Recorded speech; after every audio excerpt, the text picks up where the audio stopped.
Good evening, everybody. Welcome back to Rookie Roman Cancel, our beginner and intermediate XRd bracket for players with less than 150 milliseconds in Germany. My name is Lex, aka Junkland, and I'm joined here today by world-renowned Frosty Faustings Mr. Heartbreak Daisy and world-renowned part-time XRd 02er Yucker. How's it going? Part-time XRd 02, oh my god. That's messed up. I mean, it's not false. It's not false. I am world-renowned 02er at the game. Yeah, you know, it's in the historical record now, but that's okay. You know, over half, what is it, like half people in a bracket go 02 or whatever? That's 25%. So that's basically over half. Listen, what gives me 25% over half. That's all numbers. Yeah, I mean, what gives me solace about going 02 is that it's the backbone of any community, right? Like the fact that we look at the current entries for this one, right? 37 people. Well, you know, we got a statistic, 25% of you are going to go 02, but, you know, it's thanks to everybody that does pull up, regardless of how they feel about their play, right? It's good, is what lets us have really big, cool numbers that shows that XRd is alive, and a lot of beginners are really interested in getting involved. Yeah. That's true as hell in the post-Frosty, yeah, and if you go 02 or 12 today, you can go and join the lobby that Faye is hosting in the Discord right now. That's true.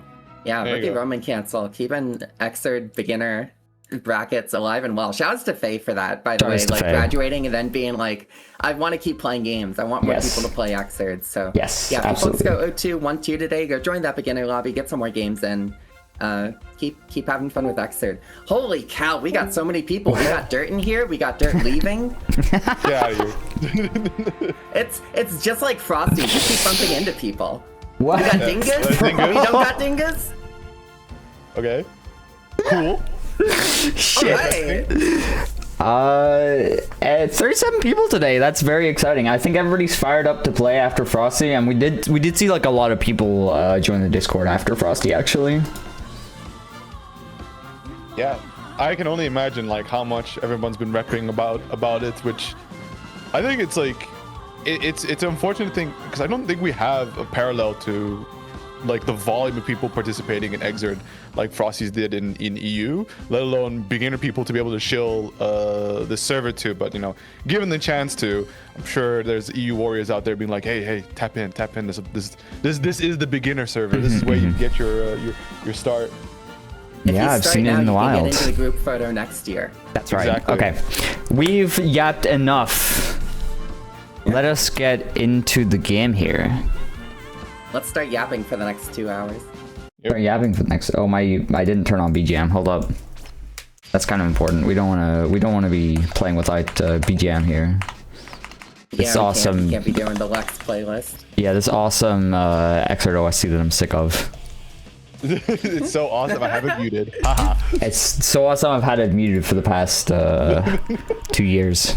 I just listen. I listened to way too much of XRd OST when I was a teenager. So I'm sick of it. That's been a minute ago, yeah. Yeah. Oh, hey, hang on. All I'm saying is Sin Bull Bash startup. All right, man. Okay, I'm gonna mute now. You have fun with this. Bye. Bye, Lex. 37 people today. Yeah. It's all. I'm curious to see like of all the new people who's joining in, like what they're representing, because like Soul we've seen around, but Dizzy we don't get to see all that often. I think like if anything, I can only recall one other person who participated in tournaments that has been trying to work on the Dizzy. So definitely a really cool character to pick up. Yeah, Dizzy's awesome. Yeah, I'm thinking like Vexatious played Raven, switched to Dizzy, but yeah, new Dizzies, you know, and especially like Dizzy as a character is so many summons, so many ways to use things with the air dashes and stuff. Xenopopo just kind of pressing the offense right now. David is getting something started though. Yeah, I mean, both of them. Yeah. I feel like what we're likely to see is that both of them have had some time in the lab to get some things going, right? Understand their character a little bit. So you can definitely see that right now David is having a pretty okay time running his own pressure. But of course, when it comes back to neutraling out, a good 6P, but likely, you know, that's going to be the gaps where a lot of beginners are going to slowly build up their skill towards intermediate, is being able to play the two-player game. Yeah. The first question for any Guilty Gear player is about that one-player game and like getting your own offense started. Right now, Davidus with a great run off that RC. Yeah, it's kind of funny because it does feel like both players at least know the game plan of like getting their fights in. Xenopopo playing a little bit more on the outside, which I think is a good call with the summons and the zoning. Nice first round there. David is not looking like a slouch though. You know, it's any hit by Soul is going to be good damage in this matchup. Whoa, Footsie's 5D. Real Footsie's angle here. Still doesn't deter Davidus, right? Right in the action of it. Flies 5P, but doesn't quite have the conversions. A little patient, and look at the double air dashes. It's very difficult to keep Dizzy still, right? You're gonna have to spend a lot of time chasing her down, and when you do get that first hit to convert into a knockdown, into a corner, you want to do your damnedest to make sure that she doesn't leave. Yeah, Xeno back against the wall. Using the lasers here, you know, it's kind of funny to still represent a threat when your back is against the wall, and it's like, okay, but you full screen. David is smartly going on the offense here now. A little bit closer range for that corner pressure. Both of them that was, at one another. Yeah. Do find the jump in here. David is trying his absolute best to keep the pressure on here against Xenopopo, but as it stands, right, Xenopopo has been dealing some loose trades here and there, right? Not able to get the ice spike just quite yet, but look at the health advantage, right? Keep it up with this, especially having to navigate through all the summons and big projectiles that she can throw out, and it's not going to look too good here for Davidus. Ooh. Oh no! Yeah, that wild throw is a little bit mistimed. Still a good position here. Xenopopo's got the meter to work with. Oh. Nothing doing on the 2H follow-up. Oh, this is so tough. Xenopopo's got the meter to do anything. Using it on the mirror super. Didn't have anything to connect with. But a little bit of a life lead in that air dash to seal out game one. Absolutely. You know, dying with the burst there, it's sort of one of those hard strategies to be like, when do I want to use a gold burst if I'm not going to get out of a combo? Yeah. And especially against Dizzy with like summons soaking stuff, but... I think it's good you mentioned it because it was kind of what I wanted to tie into next, is that because of the way they're kind of like constantly straight hitting each other, not the craziest conversions, right? It's kind of an awkward spot to actually find a moment to burst where you're not really holding a whole lot of damage that you typically would, but that's a good spot, right? Get yourself a little bit of a break. At the very least, right? Burst to find yourself a moment of respite to just start your game plan with some with the distance between you and your opponent. Yeah, unfortunately, Xenopopo didn't make the most of it. I like these, I'm not really sure what that button is, the Dizzy button, the 2-hit. It's, I feel like I don't see a lot of Dizzies use it, but it's catching Davidus off guard here. But great holding of the offense there. Taking a round on the board now for game 2.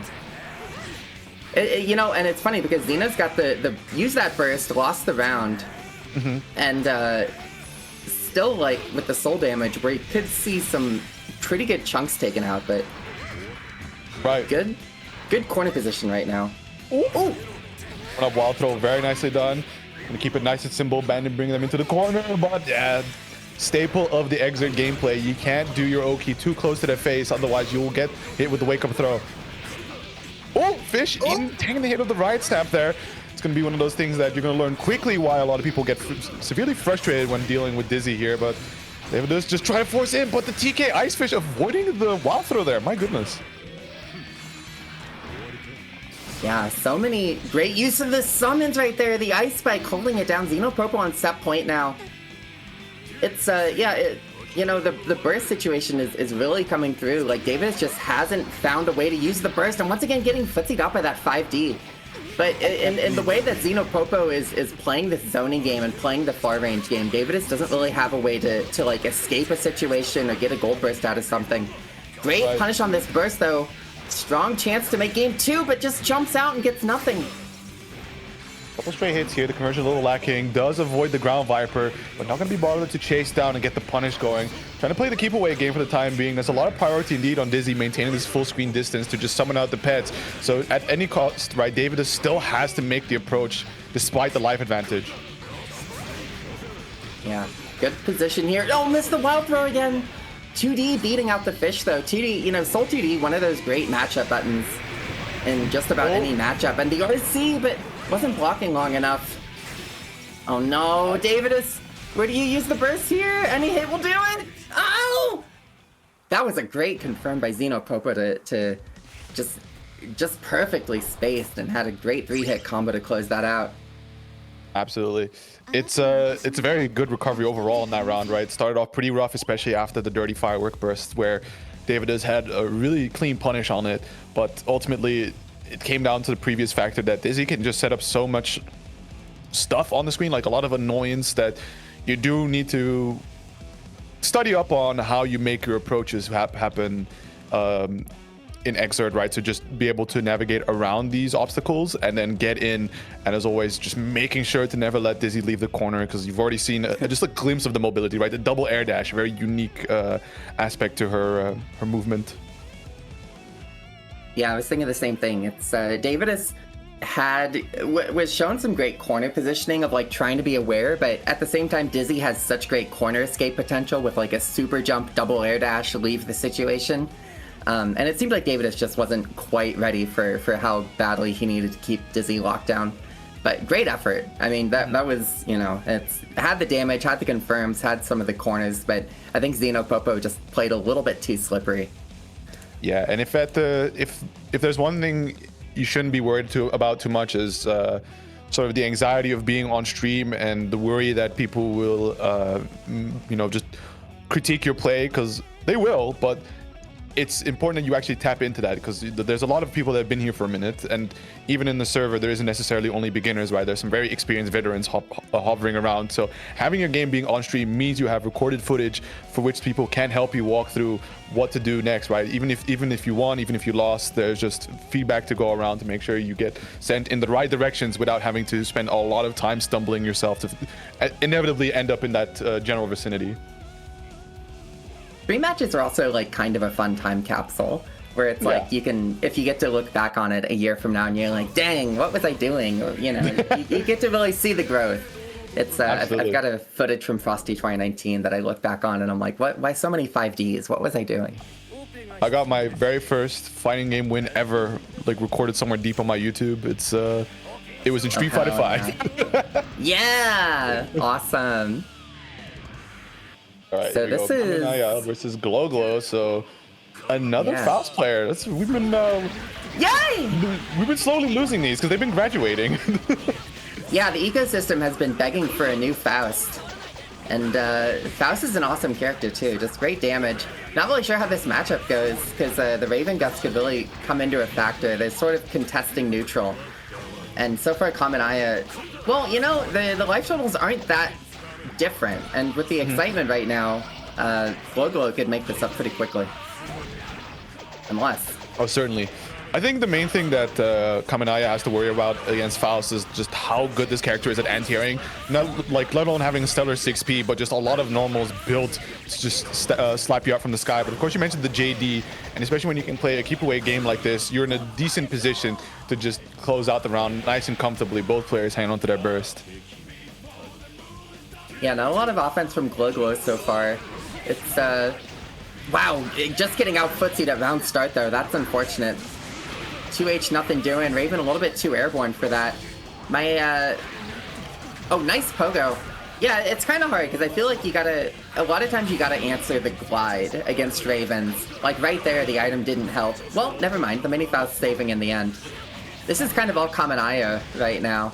It's I almost wonder about like a 2K. Sometimes you see 2K get a lot of use as a funny anti-air.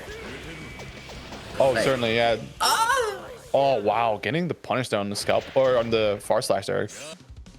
The names are kind of mixed up. So Kaminaya on the Raven, definitely seems to be a little cut above, you know, what we expect. But you know, that's sort of the run of the mill when you do run a beginner bracket. Is sometimes somebody who has a little bit more experience makes their way through. Inevitably, it will work itself out, right? Either they keep on improving and graduate, or other people catch up. Yeah, Kaminaya just really keeping a lot of great Raven offense. Like you know, usually you need the excitement to get some damage going, but oh no, bad burst by Glow. It does feel like Glow is just a little bit more unfamiliar with the matchup and not really finding buttons in occupying spaces in the way they want. Yeah, I think it's at times when she would look for the anti-air, she gets needled, and when she doesn't look for the anti-air, she gets glided on, right? Like, looks for the item toss, immediately there comes Kaminaya just flying in. Oh, yeah, the needle RC. Step point for Kamen now. Yeah, some, you know, this is what you want when you have new faces in the post Frosties bracket. You say, who are these people? And Kaminaya making a name for himself right now. Definitely showing off some pretty good Raven play here. Putting some respect on the Cosmonoco color. We like that. Or PETA color, depending on what side you rep. But seemingly very much in control as Gogo not having the best of times, trying to find a position, like you said, to kind of place themselves in this matchup right now. Yeah, trying it out with the Fire Slash right here. 2D working out though, 5k into the sweep will take it. It's, yeah, that was, you know, Gogo just didn't, like, I wouldn't necessarily know the Raven neutral either. I think Raven's got some annoying buttons, and when you have to, like, contest and you have to, like, approach Raven and the buttons are taking up space, it can be super annoying. Yeah. It's, you know, sometimes that plays into, like, going for an item toss if they start falling back a little bit more, but sort of feeling out the tempo and how you can steal things away, it just kind of comes with experience, I think. Yeah, pretty much. And I think the way it stands right now, Kaminaya is definitely very poised to play aggressive. Like, there's a lot of people that don't necessarily know how to answer Raven early on, and that's definitely a really good place to kick things off with. But there's going to come a time where people will have their answers, will know how to deal with a lot of Raven tools, and then you're gonna have to tap into some of the other things in his kit, and especially the really scary ability that he has, which is stance, right? To make good use of stance. Yep. is definitely going to be the make or break factor of what makes you know, decent Ravens and great Ravens. Absolutely. Yeah, Kaminaya will, you know, I mean, that's the magic of bracket. Gets to move on to play Gabi, Kuzuryu. That would be a matchup where I'd want to use stance as yeah. Like going up against Leo and fireballs and stuff, start soaking it up, turn the damage around. But certainly that'll be a test for him to figure out. Who's next? What is this? 3 Mage Guard and Tunington. Oh, Tunington! Yay! Yeah, Tunington. Very funny. This is like anecdotal, but I was commentating Marvel 3 yesterday, and there she was playing Marvel 3. Oh hell yeah! It was an interesting little crossover. I did not have in my bingo card. She's like, "Wait, Yoker, the one that commentated my Xrd games?" Like, yeah, that one.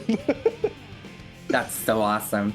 Yeah, that's the magic of playing fighting games. You can just see anyone. It is, and the crazy thing is that it seems that she's kind of like paying for her crimes. I'm doing air quotes here, crimes of playing Elfeld by possibly playing some of the worst characters that you could combine in Marvel. So, you know, oh no.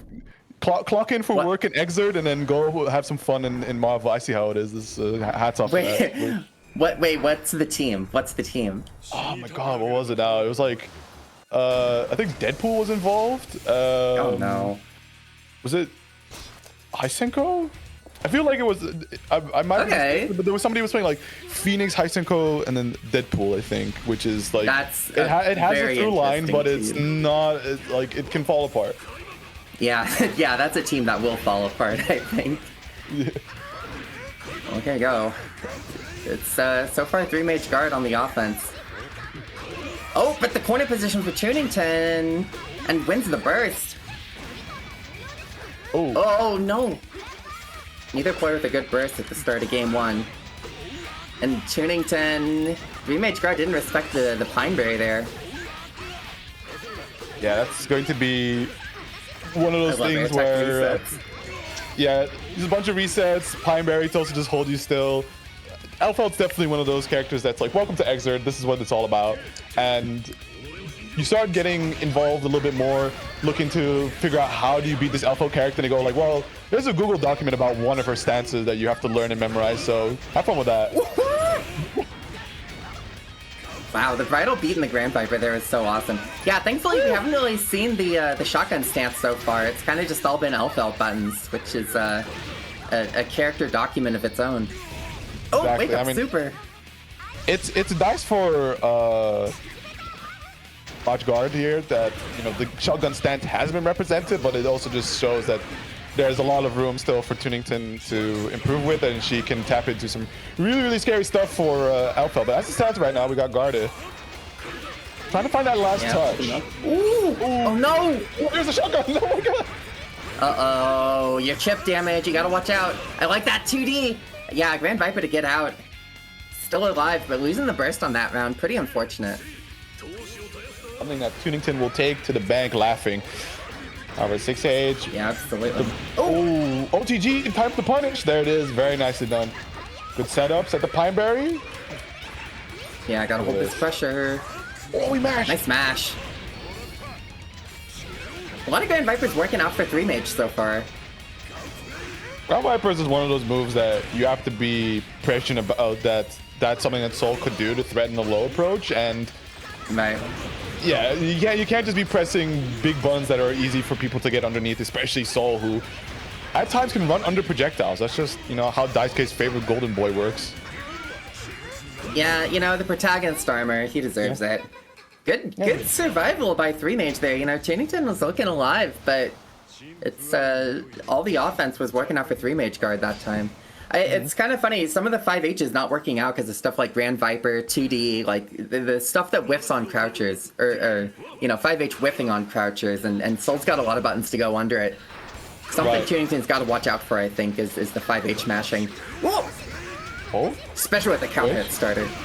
Tunington reading chat, immediately starts implementing the 2H that was being recommended there.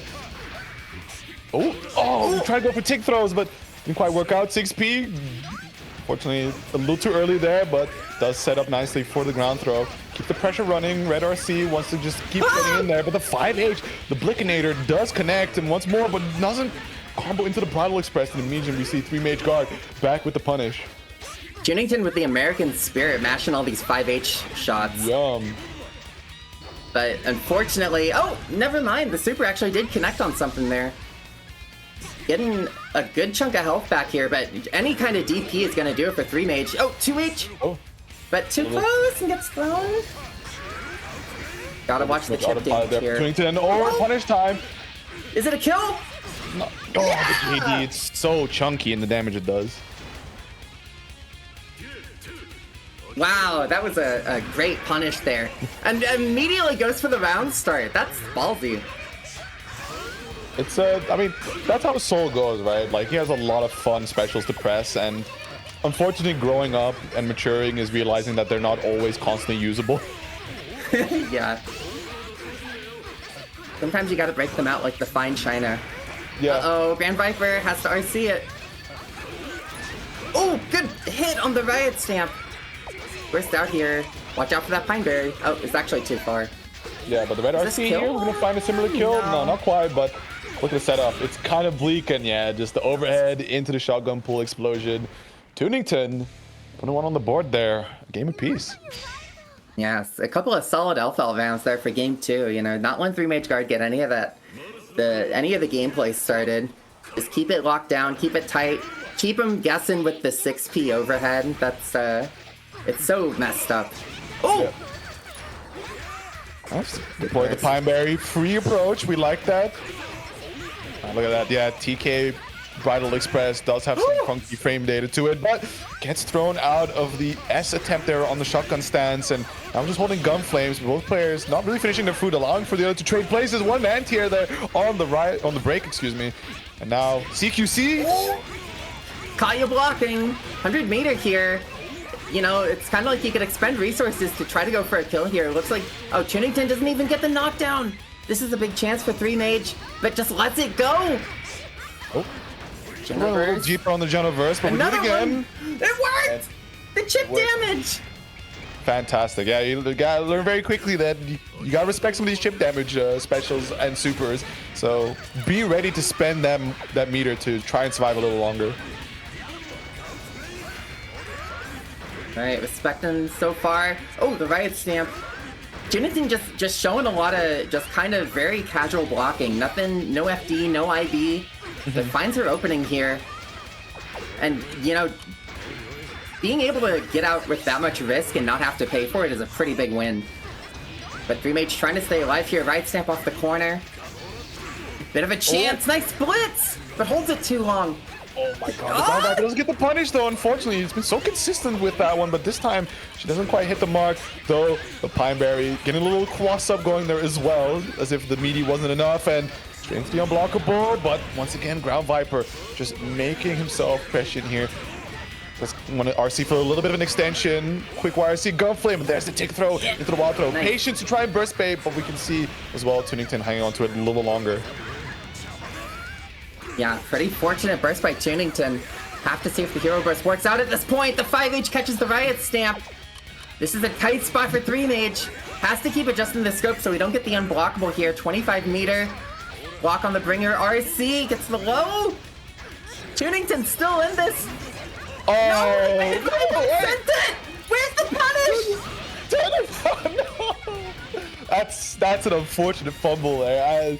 No two ways about that. That ground viper needed to be punished in that game. This set needed to be ended. So one more chance here for 3Mage guard. Tries to get the Riot Stamp going, but just gets shot out. But still ground viper, the old trusted reliable. You can feel the nerves on both players, and it's only the second round. This is gonna be who can regain their composure at the last minute. Tunington with the big gold burst. Here's the punish. Got it this time. Pineberry out, 100 meter. CQC. Caught blocking too long. One last burst for 3Mage. Oh! Everybody's loaded! It looked so rough for Tunington there with the life advantage that 3Mage guard had, but made the recovery. There's the blitz on the bandit bringer, but unfortunately held it a little too long for the punish. Jumps over the Fafnir. Now just trying to create a little bit of space. There comes the 5H, denying the Riot Stamp. The PRC in time for the ground viper. Gets the punish on the jump over, and the mash is going to secure it. That's going to be the 2-1 for Tunington. Oh my god. Holy cow, 6H PRC. We saw that 6H get punished by Ground Viper before, but this time Tunington was ready to just cancel out of it. Got saved with the 50 meter. Great work by Tunington staying alive, you know. It almost had defeat snatched from the jaws of victory. But held on in that set. At the very least, this is one of those sets I feel will imprint in her mind, right? In this case, with a little bit of a happier ending touch, but should it have gone sourly, right? It would nevertheless have imprinted very deeply. I mean, like, wow, I need to get way more in touch with how I land these punishes on some of these crazy swinging moves that characters can utilize to really completely shift the way the round is being played out. Yeah, that's 3Mage looking a little salty with the never playing against L again. That's we'll see how true that holds up. You know, you can't escape it. It's a vibe, but you know, it comes with the territory of playing Xrd. There's going to be some really frustrating characters where you're like, wow, I really wish they would patch this, but it's like, hey, alas, this is a finished game. What you see is what you get. Of course, new technology is being developed as people keep trying to push and study the game, but ultimately, right, things are pretty set in stone with how good characters are. It's going to be your personal grit and willpower that's going to be able to muscle you through these situations. Yeah, Elfeld Valentine, or How I Learned to Stop Worrying and Love the Matchup. Mm-hmm. You just gotta vibe it out.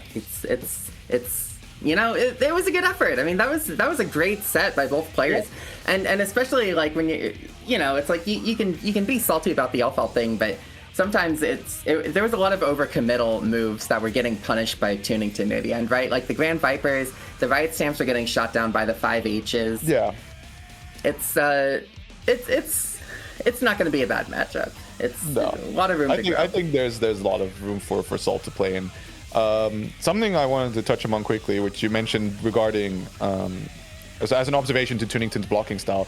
I think if there is one thing that people can do to really thank themselves down the line, right? It's like, thank your past self for making this investment, is when you're in this blocking situation, just try to IB, for better or for worse, right? You're going to get hit a ton, but if you can at least start developing a second nature for IBing things, and then somebody is going to come to you and say, hey, listen, the response to this situation is to IB, you're gonna be thankful that you have the it within your muscle memory to pull off IBs. Yeah, it's a lot of fun. It's definitely one of the whoa Jacko matchup that was mentioned in the chat, and now we got a Jacko on stream. That's crazy. It's yeah, I think IBs are fun, especially once you start feeling the rhythm of other people. Like as you start it's one of those 2-player things, right? Like as you start learning the other person, and then you start being like, I know your flow. Like I'm with you on this. I'm on your attention pulse, and then you get rewarded for it. It's a great feeling. Here we go, Jacko. What a big surprise coming out here from Coyote.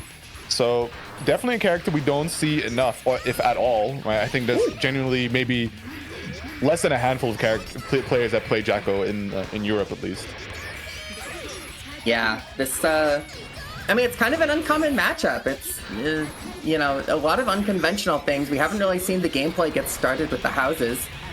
Hyacinth's doing a great job of the offense so far, just not letting the houses get set down. There's the first house at least. So now the question becomes, is Hyacinth going to go for the houses here to try to stop the minions from coming out, or do we just keep chasing after Jacko? Oh! I think for the most part you want to keep things simple, but man, Pin is just too good. Already dealing with the incoming as well as just destroying the house is it's one thing. Oh my goodness. Hyacinth, what the challenge there? Trying to keep her away from the pin pickup again, but there's the 2D, rolls on through, picks it up nevertheless, and with that... No! Okay, great beat. It's okay. Okay, we land the OTG. It's fine. Coyote, hang on to that burst. Yeah. Funny ending by Hyacinth, you know, could have gone for a Guts Crush, the Bad Moon Guts Crush there. Tried to go for the S-Pin, missed, but thankfully still got the round. Here's the knockdown once again from Hyacinth. Hyacinth has actually been looking so good, you know. It's Frosty Fausting, she was in that first to 50 against Rena the Stampede, came very close to winning it. My goodness. I don't think either player wants to do that again. Maybe she does. She's kind of built different. To do a first 100 is fire. Oh my goodness, we're running a little too close there. And they get thrown out for the Oki attempt there as Coyote now stuck in the corner, does find the mash. Coyote now with a lot of meter to play with, especially for Jacko. It's pretty interesting because Jacko does have some move lock behind actually utilizing a bit of meter for it instead. Yeah. Oh, nice 2D. Yeah, we're not really seeing like FD or, you know, using the meter for the DP and stuff, but just dies with 100 meter and got opened up by the Digitalis. That's a bit of a frame trap there. Just got caught pressing something. First game to Hyacinth. My feeling was that this would be the tough matchup for Hyacinth because Jacko's kind of an unconventional matchup, but she's actually just keeping the offense so well and just not letting Coyote get any breathing room. Yeah, that's the thing with Jacko. She's most definitely a momentum-based character, especially when she can get these house level ups. But if Hyacinth can deny Coyote from engaging in that mechanic, then Coyote can't really get started to what makes Jacko like a really scary character that can cause sort of the possible woes you're describing. Milia might experience in this matchup. There we go. Not quite the knockdown there, but still a good chunk of damage, you know, even without getting a third knockdown here. Jacko's down 60% in this round already. Coyote got to make up the difference here. The hair card PRC, she was doing that in the first to 50 as well. It's it's interesting. It's like a mobility tactic that costs money and is sort of it's like worse than Turbo Fall Warrior Seal. Like, why don't you just dash? I'm fascinated cool. by it. I'm a big fan. Break out my Cadillac. Let them know the whip I ride. yeah, it's all about the status symbol, I guess. Exactly. Overclock for Coyote here. Oh no, got pinned! The pin clears the minions here, so Hyacinth with a chance. Trying to keep the offense going. Another pin knockdown. Also, what does pin not do? The drawback of commentary is we gotta be excited for every single pin interaction where it's like, yeah, that's pin. Pin will do that. Yeah, that's pin. There it is. Pin has it for you. Nice 2S counter hit here. Not gonna be able to get the knockdown. Taking the Guts Crush though. Looks like she's seeking out the tech trap. Yeah. Oh, 4H! Interestingly though, Hyacinth has separated herself quite far away from the pin, so needs to make things happen without the very cool jump-in projectile tool. And you can see that it's causing a little bit of trouble to actually get the pressure running. But, you know, of course, when Coyote does start the pressure, it's leads Hyacinth right back to the pin, and we're getting eerily close to just finishing out. Coyote does need a burst soon though. Oh. No, it was too late! That was such a great pickup. Hyacinth, the /2H pickup to get that pin knockdown and set up that final knockdown. That was some great Oki by Hyacinth. That was actually fantastic. Good try to Coyote. I feel like Coyote didn't get to use a lot of meter, and probably as Jacko, I don't really know where you would start using meter, because you don't get, you know, it's like you don't get force breaks. Where do you do projectile? Like, what are you doing? House toss YRC? I don't know. But well, I mean, Jacko does have her unique interaction with meter, where for example, her 2D DP costs a bit of meter to use. The air projectile she has, it fires off more for the cost of some meter. So, you know, Jacko does have sort of a little bit more beginner-friendly aspects to it, kind of similar to Giovanna and Strive, where they designed the character to have alternative methods of using the meter, simply because it doesn't come naturally to a lot of beginner players to actually find a spot to use the meter, right? So in Gio's case, to round off the example, she gets stronger the more meter she has.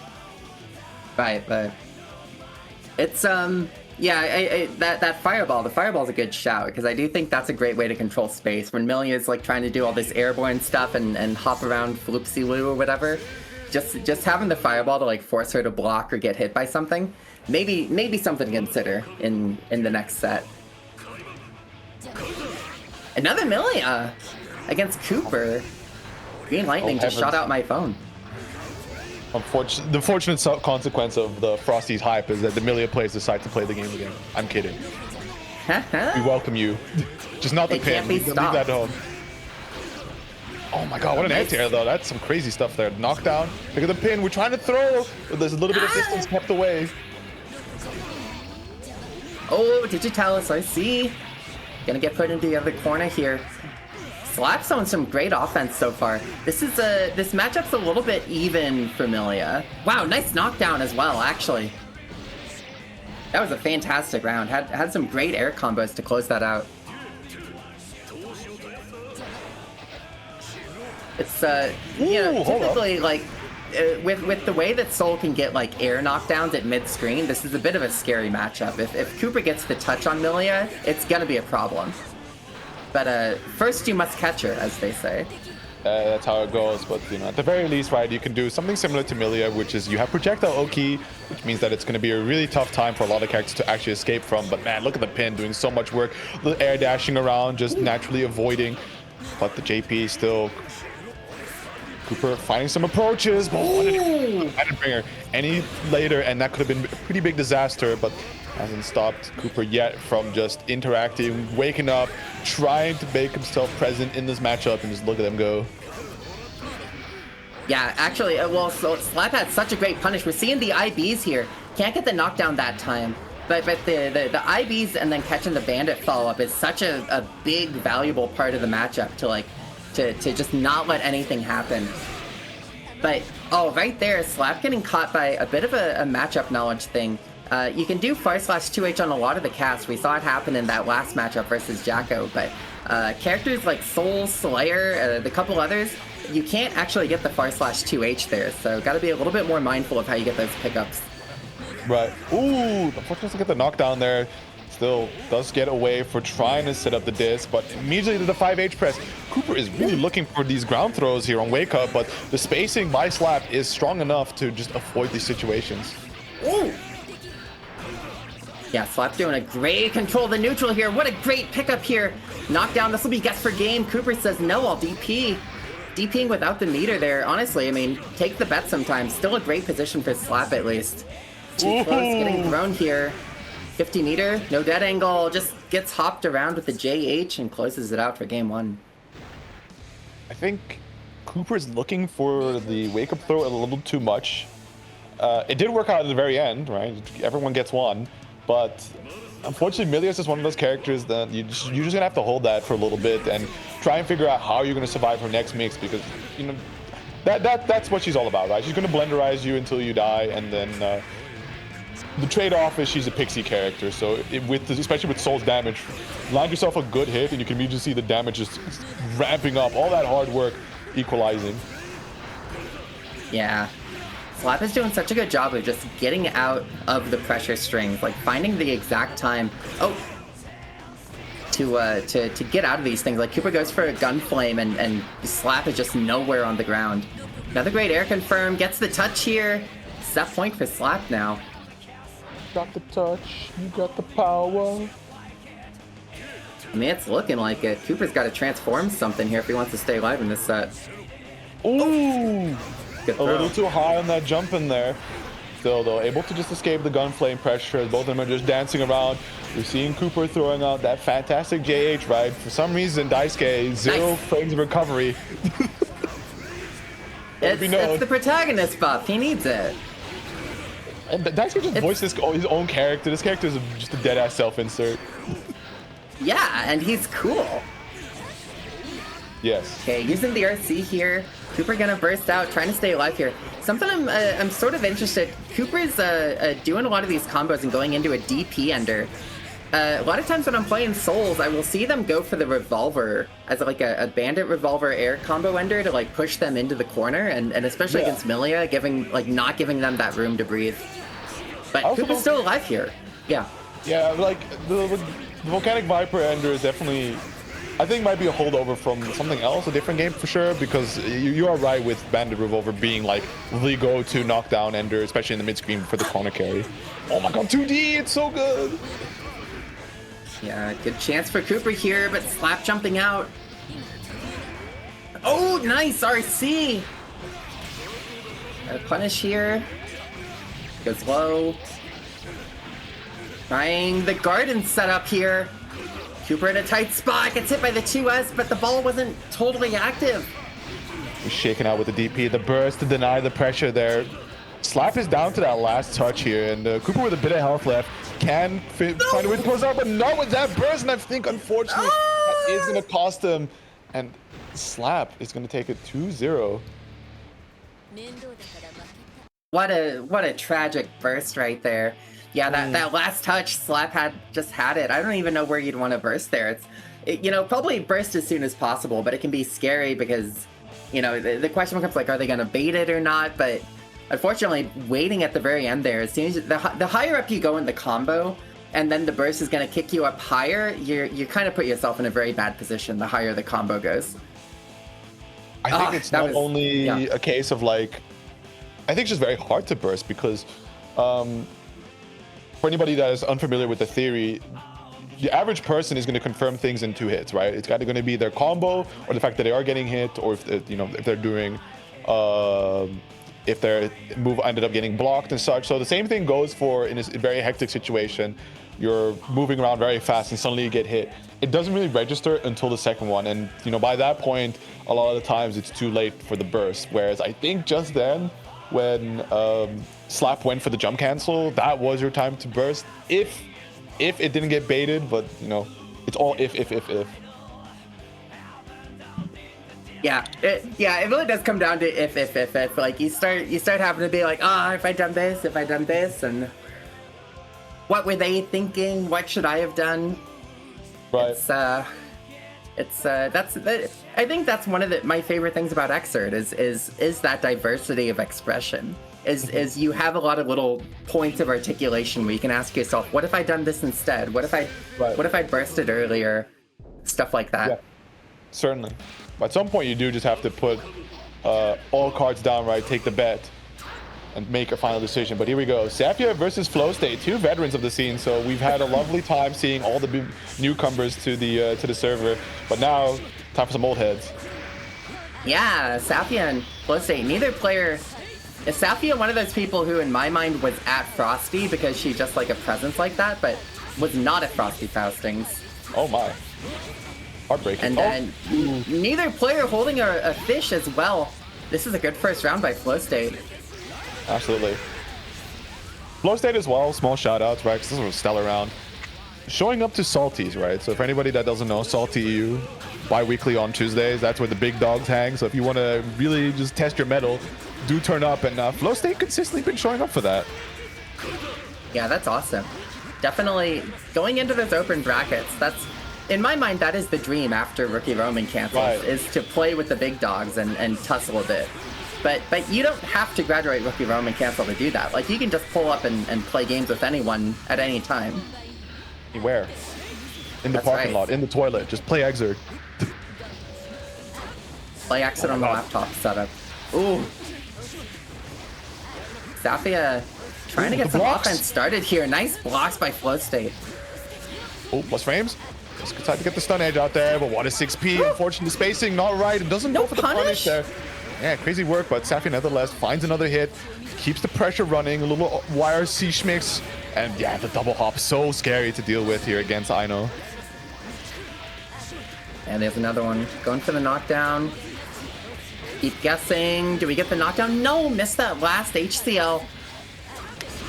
But yeah, nice use of the footsies here. Flow State was trying to catch Zafia coming in, but Zafia knew she had the life lead. Keeps it simple with another HCL to close it out. And a good burst lead for this final round of game one. Certainly, Oh, and there it JD. is. The triple overhead. JD, very, very tough to actually call out. If anything, right, the standard of approach you want to do against Aino is just stand blocker, because her low conversions are going to hit a lot less, a lot softer than her, as she would with an overhead. Yeah, definitely. Ooh. Oh, far slash lost to the stroke. Unfortunate, just kind of losing the neutral there because of Eno's shenanigans. The great use of the tools by Zafia there, just going low, going high. You know, that's the Eno threat. Is everyone thinks about that hover dash and wanting to hit 5P, and then she hits you with the stroke, and it all just gets in your head. Yeah, and I think also with the spacing at which Zafia gets started, it can be so variable where at times I think maybe Flow State was hoping for the close slash, but ended up getting the far slash, and that's the exact move that would lose to stroke as opposed to close slash.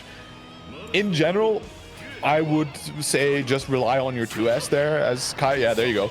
Just to make sure that you do not get accidental by the range at which far slash triggers. Good stuff for Zafia. Flow State trying to keep the offense going. Not going to be able to get a knockdown here. Yeah, nice tech out by Saf. And you know, it is kind of just becoming good neutral for Flow State right now. Like, that's always kind of the game, right? It's like if Eno doesn't get the knockdown, it's tricky neutral, and when Kai reigns supreme in neutral, you get rounds like that one. Nice 6P as well. Oh my god, danger time here. Gotta worry about that tricky neutral again. Flow State gets the mortal counter. Nobody has their dash confirms ready. Everybody just sending the buttons. That's okay though, damage is damage. Wins the dead angle, but the gold burst!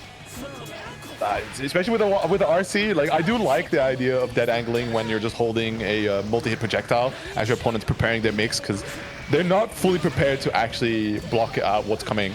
They don't expect you to block or to do something. Yeah, absolutely. Oh no! Another missed, that's so unfortunate. Zafia had a great combo there, got the air dash combo, but just the HCL once again didn't connect with Kai here. He's like a little bit too high up. We've seen that a couple of times this set. I think to touch on mortal counters a bit, like, because you were talking about how they didn't have their dash cancel confirmers ready to go. How often do you get to really experience a danger state, right? To properly have a plan for it? Because oftentimes when the timer goes down, all bets are off. People throwing out their biggest, hardest hitting buttons to just hope that they win out the situation. To then also consider the fact that, like, oh, on mortal counter specifically, you get to dash cancel your hits. It's a lot to keep track of. Yeah, it is. Well, yeah, you know, it's I would call it one of the extra fun wrinkles of Xrd, right? Like, love or hate danger time, you can hit people and then dash out of buttons on it. And that's just always kind of fun. Another strong round by Flow State. HCL getting the knockdown. Oh, actually winning out over the stun edge too. Pretty big win for Zafia here. playing a little bit on the outside, maybe looking... There's the burst. Thought maybe she was looking for a dead angle as well, but unfortunately Flow State held all the meter going up to set point now. Looking pretty rough though. Safia, however, has the burst available. Should things go a little sour, has a second chance, has a do-over, but as it stands with the round disadvantage, you definitely want to try and hang on to this to bring it into the final game, final round situation. As Flow State now just trying to push her back in towards the corner. We see the burst coming out, the grinder seal on effect, right? Doesn't want to have to hold that entire situation, but man, look at the RCs coming out. Flow State just in so much control. Yeah, Flow State doing a good job of just keeping the momentum going at all costs. And when it comes back to this neutral situation, Safia's just got to find that knockdown, but Flow State with a good 6P here, but too close. Bo is a big chance for Safia, gets the note confirmed, but once again, no knockdown, and Flow State, stun edge, YRC. The thing people make YouTube videos about. That's awesome. Also, hello Raiders from Leapfrog's chat. You're in the middle of Rookie Roman Cancel number 34. It's a beautiful Saturday night. We got a beginner intermediate Xrd bracket. This is our record number of entrants in the post-Frosties buff. So thank you all for joining us. And looking to get their fighting game grind on. Yeah. Yeah. It's afternoon over there, right? Yeah, it's 12:51 p.m. on the West Coast. Okay. Right. Yeah. It's yeah. Man, West Coast. Goddamn, that's far. The internet is magical. So yeah, one of the things I am solely worried about is that the RRC is becoming gentrified, right? A lot more Americans pulling up, but it's just the nature of just the post Frosties excitement, which when in America you invite American players. Yeah, we had a lot of Americans at Frosty Festings. It's a lot of EU people, a lot of people from all over. It was very awesome, but definitely a lot of Americans pulled up, and a lot of people who are just, there's so many people in the world, and you can meet all of them at your major. Yep. Exactly. There's always somebody out there trying to play some Xrd or looking to further improve, but hey, look, it's Roland versus Gabby, new name. And Roland. Yeah. Yay. Roland one of the goats of Frosty. Roland is a fish holder. Yeah, it's a perfect segue actually, because we're all hopping straight into the gameplay action, but there's been, for anybody coming into Rookie Roman Cancel, there's been a lot of fish holders and a lot of graduates, right? Everyone gets one fish on their first win, and then the second one is the graduation. And for these players, they've kind of been left out from the fun. So there's a little something coming for them in February. More about that later, as Roland now has to make a little bit of a comeback happen, as Gabby started things off pretty strong. Yeah, Gabby had a good chance, but you can never count Roland out, especially... I was playing them at Frosties, and something about their Slayer, sometimes they're just right. Like, they know how they want to play, and they play with confidence. And that's a scary thing when you're playing Slayer. Like, you can never count somebody who bets confidently. Yeah, sometimes they are right. Paul Bunker, Red RC. Oh my god, just plus slash? That is crazy, because like the thing with Slayer, I say it all the time, is he thrives on getting counter hits. That's where a lot of his damage is going to come from, but to get counter hits, you need to engage in Slayer's game plan, but Slayer also has ways to force his counter hits if you don't, so damned if you do, damned if you don't. But at the same time, you can see that there are drawbacks, there are gaps in his pressure where you can really capitalize and start winning. Somehow, Leo Close Slash is one of those moves. Yeah, having the active frames is so important for just not letting Slayer get any of the dandy stuff started to stop the whiff punishes. But also being able to mash in those gaps, like you said, very important. Gabby with a round on the board. This, Lex was mentioning in chat, Roland said that they are the reason that Velvet Wolf, our Biken player, picked up Leo, so... This, I think this matchup is, like, not fun for Slayer, right? There's probably a lot of shenanigans going on here. You can see already some of the normals that Leo is throwing out, right? That far slash, that heavy slash, a lot of active frames, a lot of horizontal control. Projectiles, especially being the boom, right? The charge variety means that You control a lot of space just like that, right? Just forcing Roland to sit still for the time being. Here come the 50-50s, but Roland willing to mash, just needs to make something happen, especially with not a lot of life left to challenge with, and he's going to cinch out that first game. Yeah, Gabby trying to mash after a normal block Mappa hunch. Not the way to do it, unfortunately. That's the gap kind of works out for Slayer's favor, and Roland kept it tight. It's that was pretty close though. I mean, that was Roland taking that one by the skin of their teeth. Ooh, big count hit. Yeah, smart burst there by Roland, immediately taking control of the power, but what a far slash, just the call out right as the under pressure just happens to be slightly out of range. Big overhead coming through, but doesn't quite hit the confirm. A lot of offense working out for Gabby though. Oh no!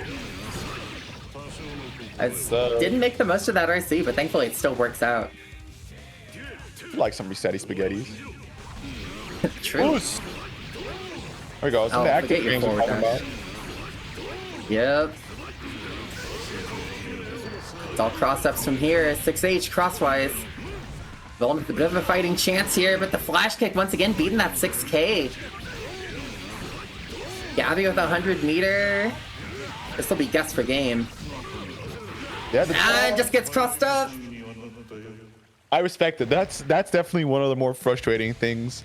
Is you knew about the dash through, right? You wanted to press, but the way the Oki situation has worked is that there's a lot more time for Gabby to actually get the dash through going, and for you to still press a button in the wrong direction. Thank you, Daisuke. Yeah, that was looking a little bit more of a textbook example of why this matchup is tough for Slayer. All the cross-ups are going to beat out those BDC attempts. The backdash turns into a forward dash, turns into a you're hit, you're knocked down. Yeah.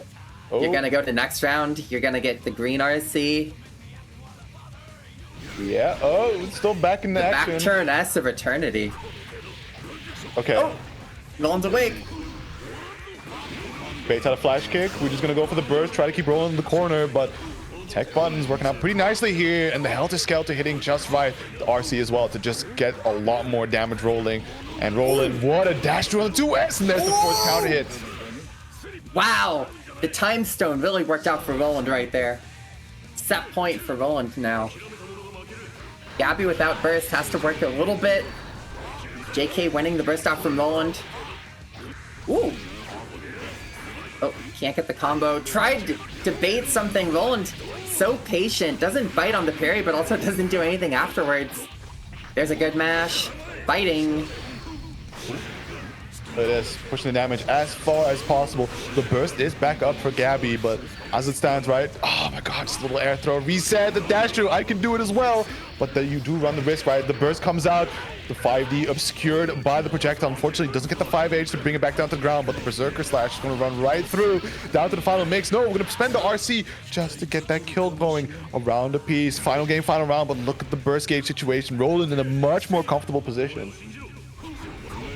Yeah, good position for Roland, and it's all free damage for Roland right now. Doesn't have to think about anything. Of course, as soon as the burst comes out, we've seen Roland go for these early bursts before, but so far, just once again going back in the right guessing direction. Pow bunker into the wall. 5D gonna get a lot of combos here. I'm not gonna be stunned, but this is guess for game. Good mash. Ooh. There's the burst. Oh, and wow, okay, able to get the burst on the last of the crosswise, but nevertheless, right, Roland has so much HP left. You immediately see them just straight to challenging, tech buttons, letting the Mappa rock, and Roland keeping the path going, right, is raring to get that last golden fish to graduate. But we talk about one Leo player, and we talk about the other, well, Leo Pocket player, right, Velvet Wolf, going to be their next opponent later down the line, as we're going to go hop over to Trigger versus Grumpy first. Yeah, we are making our way to top 8 right now, so that is Velvet Wolf versus Roland in top 8. Yeah, Trigger, one of the knockout Enos of Burst to 5, came into Rookie Roman Cancel last time, and I want to say got 3rd? Mm-hmm. I don't recall, but definitely the story sounds familiar. And Grumpy, of course, a fish holder since Rookie Roman Cancel number 5. Almost 2 years later, I think. Still looking to get their second fish. Yeah, this isn't a slide on Grand Prix or anything. It's just the nature of the seed, because part of what's going to make Eternal Return a little event in February to let graduates and golden fish holders get a moment to shine be a real standout event is that a lot of people graduated when the going was nice. Grand Prix, unfortunately, was stuck when, well, first of all, Zero Fundamentals invaded, and then Rookie Roman Cancel's server blew up. Yeah. Yeah, the Rookie Roman Cancel of 2026 is not the Rookie Roman Cancel of 2024. Junkline saying this was a rematch from last Rookie Roman Cancel 2-0 for Trigger. That would make some sense. Oh no, the wild throw! I like the wake up wild throw is definitely an idea, but just the carryover invuln you get is just too dangerous to actually attempt it. Oh. We're looking for this big 6H counter hit, but you can see nevertheless, right, Trigger plays it nice and careful, only got counter hit by once and immediately bursted, just the risk of the damage that can be held from that super, and wow, what a cross up. Yeah, that was a really sick cross up. Wild throw. Stompy should have an easy win here. There we go. Final round, game 1. That was you know, that was the kind of round Grumpy had in the pocket, but spent a lot more time closing it out than you may have wanted to, and gives Trigger a lot of burst back for this final round. Nice DP on the H-dive! Just calling out Trigger's momentum, or the movement options. Yeah, and one of those times that IBing something can bite you back, right? When you IB the Gunflame, it does allow for an easier time to get the Wild Throw to connect there. Gonna go for the dead angle, but the DP does connect. The burst is still available, but not a whole lot of life left for Trigger, and not gonna find the chance. A little cool mix-up, right? Sharpest cheeks in the west there from Soul. Gonna get that jump over air dash back, JK. Yeah, holy cow. Just flexed on him. Yeah, that cross-up JK is so funny. That was, you know, that first round was so good for Trigger. But Grompy just had better rounds by the end of it. And good move for game 2 though. Trigger once again in a strong position. Ooh. 6P! Tough link to get there on the 5H, right? Super jump, instant air dash, JK, tricky as always, but what a... Oh, and the burst as well! Man, both these players are showing some really cool technology here, right? First of all, the Ground Viper to get under the super that will leave Trigger really plus. And on the second hand, Trigger going for the late burst on the Ground Viper to actually invuln through to the DP portion and get that punish. Yeah, that was layers on layers of a Yomi cake. But Trigger did have to give up the burst for it, so stays alive in game 2, but Grompy's going to have a lot of opportunity to get some good damage. But first, you gotta get that damage. Nice IB on the bringer, and Trigger turning it around. Oh my god. JK, the cross cut, very strong. Finds a quick pickup there on the back dash, but the blitz war, and Grompy ready to duke it out. The 6P able to get over, oh my god. Yo, the Grompy? YRC in the water. Grompy with a vengeance here. Set point. Yeah, Trigger's still a little bit away from that burst. But any amount of good offense, and Grompy also doesn't have their burst. Great tech moment, and Grompy sends it hard. Trigger's got a great punish here, but missed that last dive. Corner position though, fighting back to mid-screen. Great use of the redash. Sometimes, anything here. Oh, yeah. 2D, it's a start. Unfortunately, not close enough to actually get the Bandit Bringer. Goes for the Gold Burst. A little bit of butter to play with, but it's not going to be enough. As Trigger does finish his food, and it's going to be 1 apiece. Oh, so scary. No, one of my least favorite feelings is getting a Gold Burst and having 100 meter and then just dying anyway. Like, you know, here's the thing. Especially, I know, controversial take here. If I'm Grompy and I'm in that situation, I'm going to Dragon Install. I got 100 meter and I don't gotta go in yet. I should have just hit Dragon Install. I feel like that's a pretty lukewarm take there to just Dragon Install. Because it's just the big casino install where suddenly you thought like, I can probably out neutral this. Like, nah. Woo, okay, what is air throw? Actual good air throw on, we like that. Yeah, commendable, air throw. Put it on your bingo charts. Air dash combo, Trigger with an unfortunate burst with...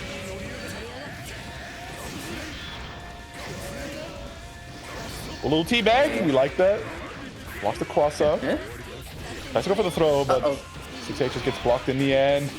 Big HCL YRC looking for the conversion, but there's the blitz. Nice blitz. Grumpy just decides to hold it for the time being, right? Not willing to engage in the war, but good blocks. However, needs to find an opportunity to escape from the corner of the YRC, the chase down, JH. But, oh, wow. You know, 6H is 5 frames, you know? It's even if you don't get the throw there, you suddenly... It's kind of like Millia 4H in that way. Just, oh! Sometimes you can make a situation out of it, but unfortunately... Well, you know, fortunately for Grumpy, still alive on set point now. Sterilized round start! Wow. We're doing command throws like that? Okay, big call out. Looking to get a little bit of momentum running, and there you go. You can see the vortex of coming out right now. Oh, Grumpy super jump. It looks like Trigger missed the note right there, and Grumpy was very smart to just get out of that Aoki situation. But this round's still looking very much in Trigger's favor. Oh! Unable to punish because of Eno movement. Gunflame RC. Grumpy's on empty now. There we go. Final round.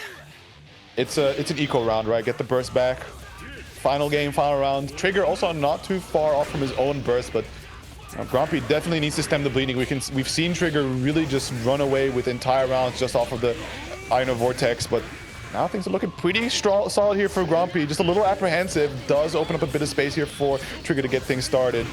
The dive kick, able to get over the Gunflame, but we are going to go Volcanic Vipering just to deny. Yeah, all the resources in Trigger's court right now. Fade away JH. That's kind of one of those things, the JH is like such a good occupying space button. Do we block? Nice. JP, wow, what a snipe there. VCL coming in beautifully, goes and catches the backdash with the stroke, but the 65 is going to get the wall bounce confirmed. But the unfortunate clash, that is not how you'd hope things would have played out there, but has one last chance. Grumpy with the Gunflame does connect. We see a lot of barrier being used to push, but it's not going to be enough. The dive kick, Grumpy, unfortunately getting so close to victory, but it's not going to be enough this time. Yeah, unfortunately, Grumpy sent down to the loser's side. This in a bracket like this, the loser's run is a lot longer, unfortunately. Yeah. That's, you get twice as many games, and when you got almost 40 people in, you're gonna have a lot of games. That was the clash, 6P clashing with that Eno JK, and that's a situation that it looked like Grumpy just wasn't ready for. Trigger just had a little bit more, fought out of the situation first, and then it all just scrambled out from there. Listen, I think it's fair to say that if your anti-air gets clashed upon by a jump normal, you can confidently say fuck Xrd with the top of your lungs. Where it's just one of those things that you look at, it's like that should have just worked, but alas it didn't. And sometimes you just gotta be ready for some things to be snatched straight from snatched straight from you, right? They just grab your chain and says, I like that, I'm wearing this now. Yeah, that's I can't, because I'm usually the clasher. I'm the girl coming in with Millia JP being like, oh, you're Shinken? Boop. We're clashing now. On Shinken so as well. I'm the criminal here. I'm pro crimes.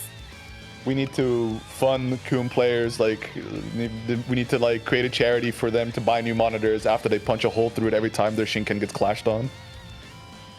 Oh my god. Does that happen? I hope that doesn't happen. I'd be ready. They just Shinken their monitor. It's like, can I actually just confirm this? So it's like, okay, this still works, good. But now my monitor's gone. Sending my monitor into the stratosphere. Oos! Roland vs Velvet Wolf. Two fish holders going at it in top 8. And I think these are two favorites to also graduate this time around, so keep an eye out for this, because we will also be seeing them return in Eternal Return, not affiliated with the game. Oh my god, the schmicks, and there you go, look at this. I think Roland has some new tricks prepared, because I don't think we've seen them show some movement like this the last time. However, all good things must come to an end, as Velvet Wolf just you know, as time goes by, a lot of people were like, man, the bike can match up into Slayer isn't too bad, but Velvet was like, nah, we just gotta get the Leo going, and it's looking a lot stronger. Yeah, Velvet Wolf showing the benefit of a character switch to, you know, I mean, said it in the last matchup versus Gabby, I think, but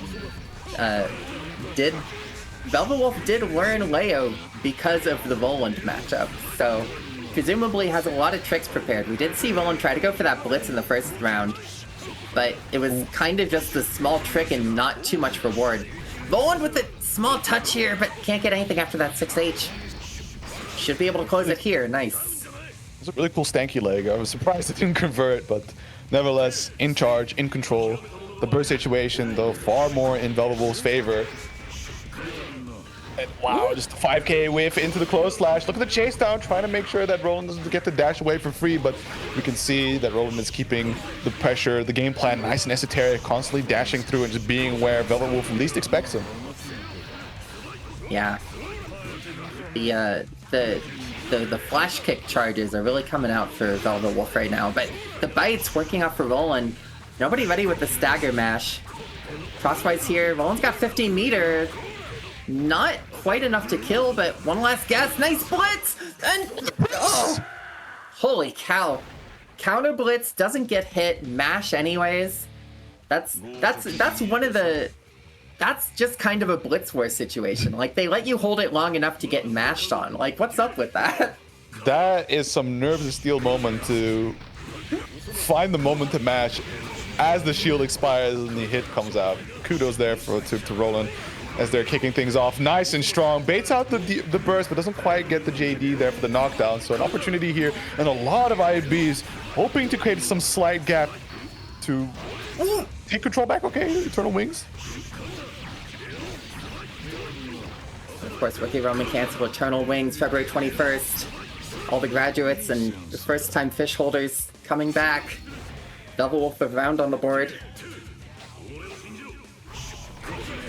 Putting some of the early 2014 graduates on fraud watch, question mark, we'll see. Oh, crosswise? Good punish. That's good blocks. Definitely a tricky mix to try and survive from, but there we go. The advancing 5K is able to check the P-Dandy step there, but we're gonna let the big Eternal Wings return, just slam on out. Quick little confirm. YRC inbound through the 5H. Gets the punish there on the crosswise, but what a big normal to throw out. Doesn't get the knockdown on the JD. Oh, it's all okie dokie. We're okay. We're gonna be okay. A lot of scramble situations working out for Roland right there. Forward dash winning out. Velvet Wolf needing to show signs of life at this point. But Roland just keeping the offense going. This is going to be a push to the corner unless Velvet Wolf gives up the burst. Nice mash on the forward dash. Oh, that could have been a really good bait on the blitz there, but unfortunately getting a little too close. Ends up getting hit by the reject blowback. Gonna go burst for the last lifeline here. Not many do-overs yet. It tries a 2H, but yeah, that is a very tricky situation to deal with against Slayer, who's just sitting there in the air, constantly stanky legging with J2K, maintaining loft, and just coming down with the JD. Your best response to that, I found, is air throwing him. But Judge, good luck getting that time. My opponent is doing Jigglypuff shit. What do I do? I don't like that. Air stalling, we need to put in mandatory air time, right? Time that thing with seconds. How long can they stay afloat? This Slayer champion's got quadruple jumps. We don't like that. That was good stuff to Roland, though. Doing it at the end right there, just incredible air stall. That's that would, you know, always zag on him. Keep him guessing. Absolutely. Alrighty, here we go. Getting Sapphire back on the table here. No, this is Trigger. Trigger, excuse me. Yeah, sorry. Trigger, who just won earlier versus Flow State. It's also pulling off some really good work here. So, question on whether or not able to survive, right? Trigger. I was confused because like it was Flow State that did play to Sapphire earlier. That's what it was. Right. Yeah. Flow State did play Sapphire, and that was a 2-1. Trigger. You know, I guess I can say this about any two players of the same Xrd character, but like very different players in this regard. I think Trigger just gonna be a different challenge for Flow State for sure. Yeah, exactly. It's one of those things where you kind of mentioned with Xrd being so full of interactions and small little things that all add up, right? These characters are the beginning of that, where very easily no three players play the character the same. Unfortunate DP by Flow State at the end there. I was betting big at the very end, and Trigger kept it tight. Burst out. But damage already kind of done, 50%. Still no big punish on the Stun Dipper. Landed air to air, but looking for these close slashes, unfortunately not quite working out. Finding a lot of stray hits here. With Flow State, the YRC invuln, but still has to respect the HCL at the very end. Does find that jump in. Here comes a grinder, and doesn't quite hit the dash jump, sadly. Oh. Flow State being so patient right now. Trigger doing all the... just keeping the tempo. And getting the touch with the air dash, that's gonna be it. Yeah, that'll do it. And just before the burst was going to come back up for Flow State as well. Definitely, you can see that Flow State is leveraging some of these Kai Sword normals to really put out these roadblocks, making it difficult for Trigger to actually come across the screen. Because if there's one thing you want to work on and making sure that Aino doesn't get to do for free, is moving, because that's one of her weak sides, right? Like, it's very much geared for mix-ups, having that triangle dash, but not too suited for traversing long distance across the screen. Yeah, I wonder about... Oh, wow! Beating the stroke right there is huge. I wonder about... Yeah, like all the sword normals, I think about like, 5P, 2H, some of the 2S and stuff, but it's hard, especially like once they're doing the re-hover dash on you, and you just kind of... You gotta go for short jabs and good guesses. Right. Oh, the JD block. Yeah, I think Trigger might be getting away a little bit with murder here. However, a little oopsie is going to allow Flow State to get that ground throw. Red RC for some damage on the board. Has a slight life advantage, but needs to be careful. We can see these HCLs just tagging her at times, and with that, it's going to be Trigger now on set point. Yeah, it's hard. That was because Flow State got the throw right there into the RC, tried to go for some damage, but when there's no knockdown and you're stuck, like, bringing Eno back to neutral, and especially the way that Trigger's been playing neutral and controlling with the hover dashes and the HCL, excuse me. It's a tough situation. Once again, back in the corner, hopped around but punished. Nice 6P. Unfortunately, not going to get a knockdown there. One of the woes of Kai air routes. Still has her trap in the corner. Trigger, he is going to find the super to be able to break away. Doesn't quite get the conversion off the nose, but you can see that Flow State. BG goes back with the reject there on the blitz. What a timing. And unfortunately not charged long enough for the plus frames. The 6H is going to do the deed. Trigger closes it out 2-0. Yeah, that was that 6H once again. Just such fast startup. Trigger going first afterwards. Usually after the blitz shield, like if you block it, the opponent gets to go first, or the person who used the blitz shield gets to go first afterwards. But when you got a faster button, you use it. And Trigger, that puts Trigger in winners finals. Winners final is going to be Roland Returns versus Trigger. Trigger looking to secure their first fish and guaranteed top 3 once again. Yeah, and also with that quick. fish, oh, go ahead. Yep. While I have everybody's attention, I think now's a good time to announce what I'm planning for tomorrow. This is kind of impromptu. Who remembers Morning Burst? Say yay if you remember Morning Burst. Yay, tomorrow? Yay! Tomorrow. I don't think I was there for that. Morning Burst was Devingly's Swiss series that they ran on Sundays. We're gonna be doing a similar. We're gonna be trialing a similar thing tomorrow. Sunday Scramble. Thanks, Daisy. Oh yay! Yay! Tomorrow at 5 p.m. we're gonna do 6 rounds of Swiss bracket. I'll put the bracket up for that tomorrow. I just don't know how much energy I'll have, but I wanna try it out and see if I can handle it. It's something I've been wondering. It's something I've been like planning about trying for a little bit. So after this bracket, I'll put up a challenge link for that, and you can all sign up. It's going to be the same ping restrictions as Rookie Roman Council. Maybe I'll make it open region because it's more of a chill thing. Yeah, that's my announcement for you. Back to my commentators. Another chat section added to the Rookie Roman Cancel server.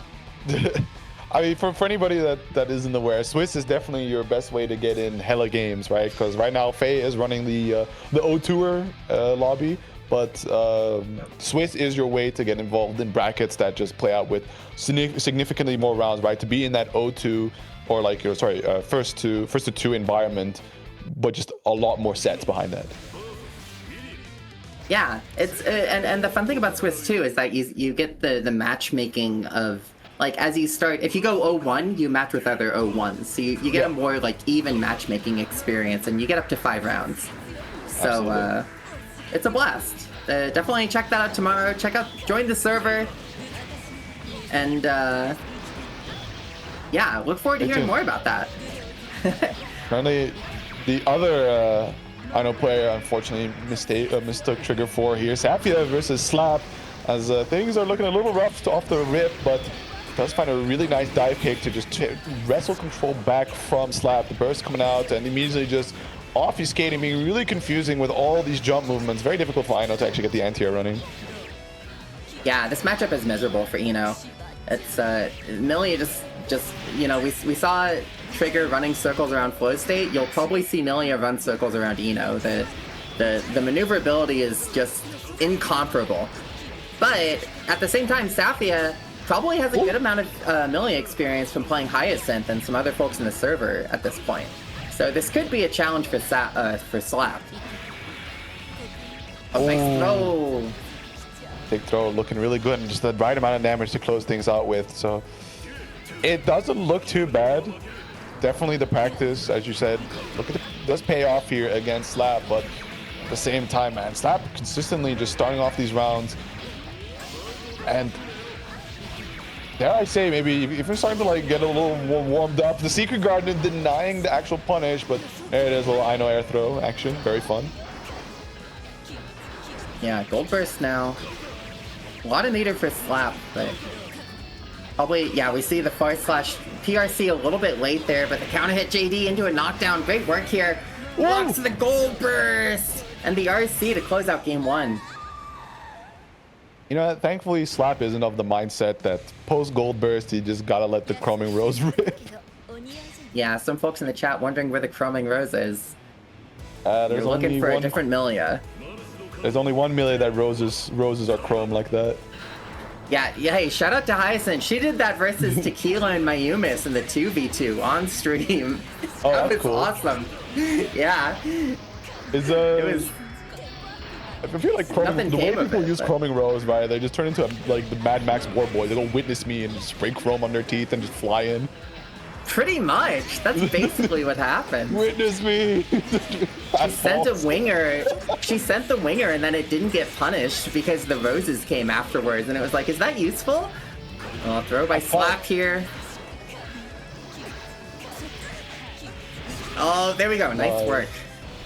Safia with a round of the board, but had so much life that doesn't get a lot of burst back.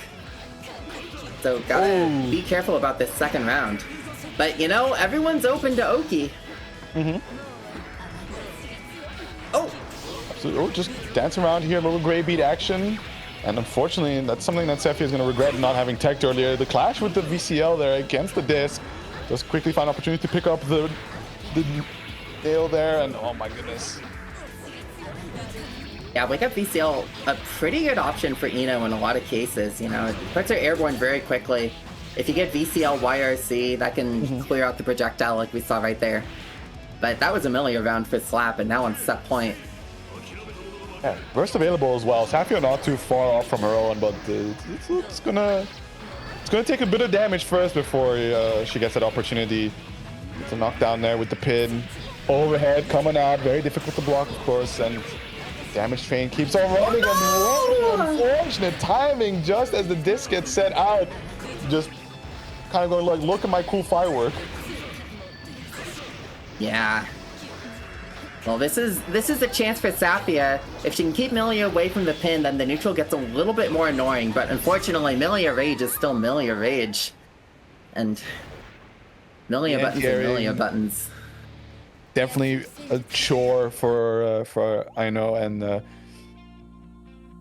with the way that Slap just keeps dancing around her, just constantly throwing out that JH. And we do see Safia camping on top of the pin, like you said, to deny it. But at some point, you do have to take a bold risk because you are running out of life, and that just emboldens Slap to move around a little bit more hectically. Because should you get one opening, it's like, all right, well, we just have a bit of health to play with here, sacrifice it, and go on to the next interaction.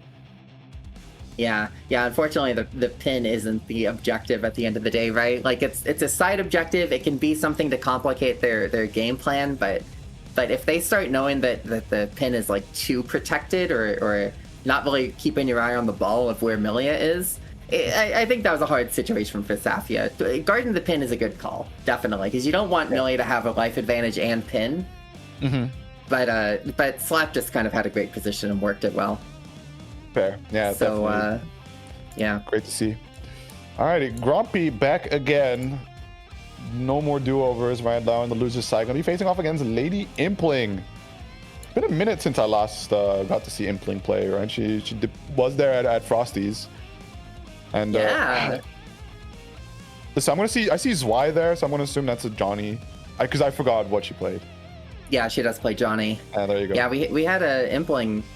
Impling was seated pretty high this time. Mm-hmm. You know, Impling, she's won some like TMNs and stuff. She's definitely a player with performance and some records under her belt. But in a beginner intermediate bracket, you know, everything's volatile. Anyone can get it in a first to two. You find out a lot of like, you know, some people's good days, some people's bad days. It's all kind of, you take what you can get on the day when it comes to you, right? Right. So it was a great 3-hour train ride. You know what? It just goes to show TMNM free rookie Roman cancel. That's the real grind.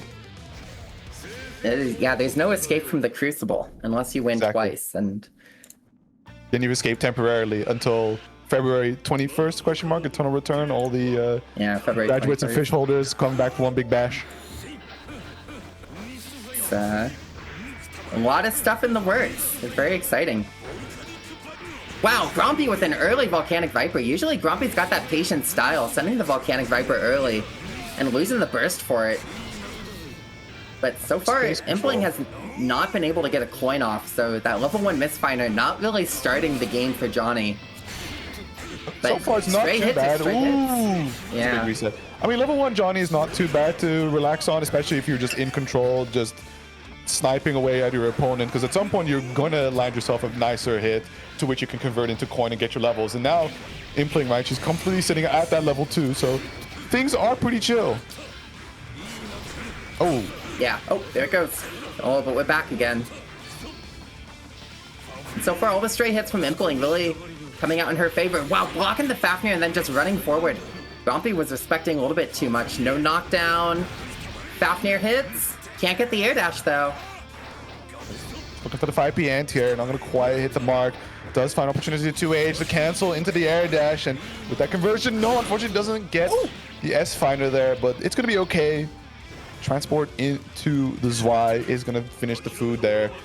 Both players sitting, well, Grumpy a lot more comfortable with the burst gauge there, and starting things off pretty strong here. Looking for the 6P anti-air, but the JS hitting a little too deep there.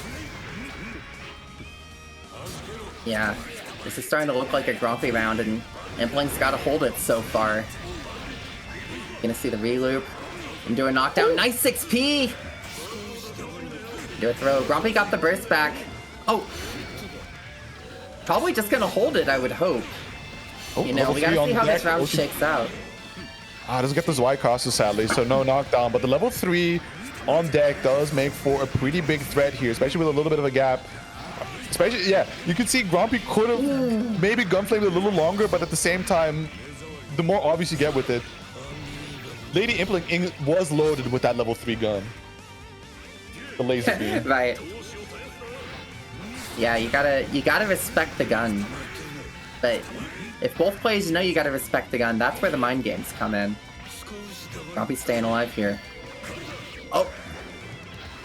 Great throw by Impling, bringing it back to mid-screen now. And now we're in the footsies game. Because Impling's looking for any kind of touch. Got the level 3 on deck. Good here. The RC just wants to make sure the turn is staying in control. The Roth off here is going to connect. And Impling's had enough. Decides to go for the burst here. Look for an opportunity. It didn't quite catch what level she's still on. But man, Grumpy's also not interested in finding out. Just constantly bursting, making sure that Lady Impling is comfortable in this corner. Yeah, you don't gotta worry about the misfiner level. You don't gotta worry about misfiner cancels if you never let them play. 50 meter for Impling now.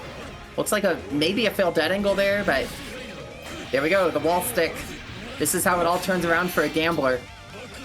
Okay. Bakusai. Nice blitz! That's how you beat that! Cross up 5k, but doesn't have the full hit! Ah, Grumpy! Okay. He does finish her food. I think Blitz is definitely a good showing, but it's unfortunately not the end-all answer. It's still like Zweihander YRC is so good.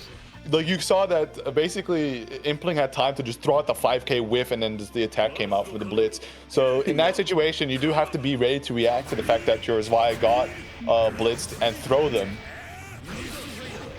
Yeah, it's The kind Johnny of like characters are really good.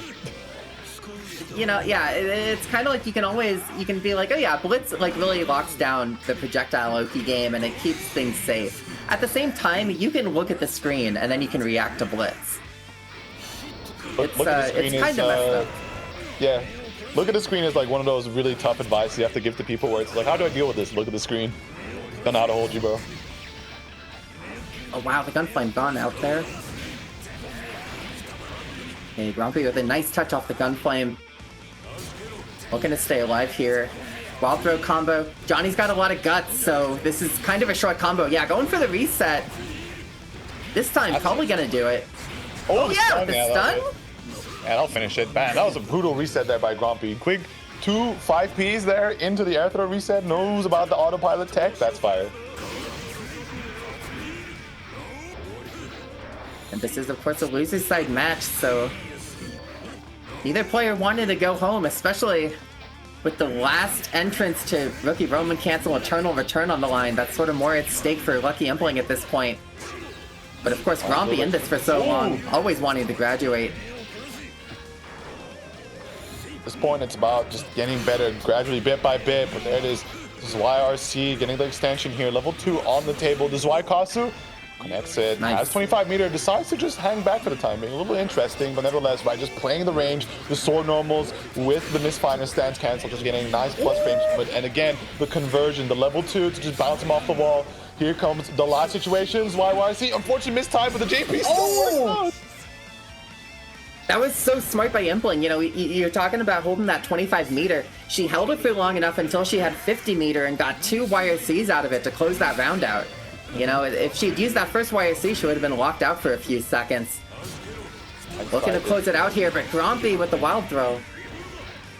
My goodness. Oh, definitely a mix-up attempt, hoping possibly for that late jump slash, but in the confusion, it is going to be Lady Impling. She comes out on top. Has a bit of coins left of YRC just in time before the Gun Flame connects with a big 6B counter hit wall bouncing. That is going to be the burst there from Lady Impling. Just try to play it slow, but what a 6H.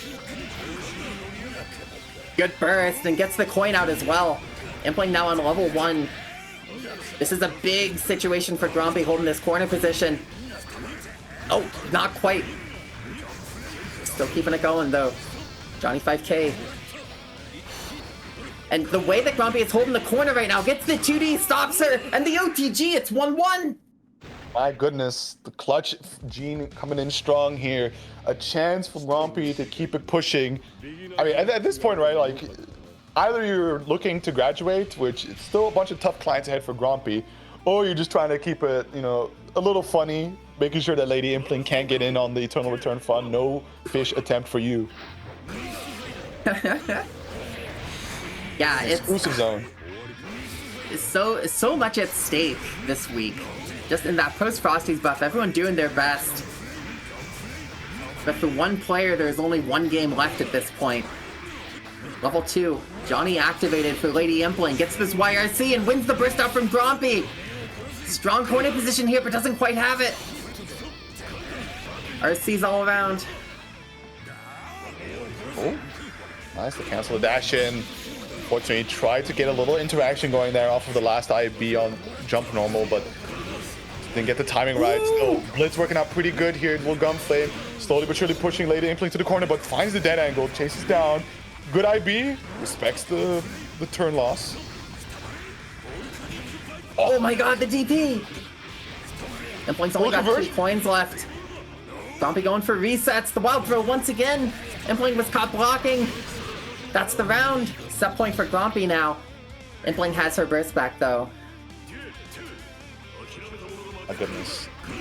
Oh, okay. Nice! Yeah, I respect it. Oh my god, another one. Whoa! Was that 2D beating 6H? I would not be surprised by 2D beating Sephiroth's Meteor at this point. That's true! Ooh, let that follow-up rip a little too early. That counter could have been some nice damage, but one blitz here by Lady Impling. Looking at a solid round here. Something that Grompy might consider this just to be an eco. At the very least, look to take Impling's burst heading into the final game, final round situation. Yeah, tough situation. If I'm Grompy, I'm not bursting. I'm definitely thinking, I need to get her burst out. I need to force this out of her. Oh no, the wild throw! The combo wasn't there! Oh. If that was a chance to get the burst, that was it!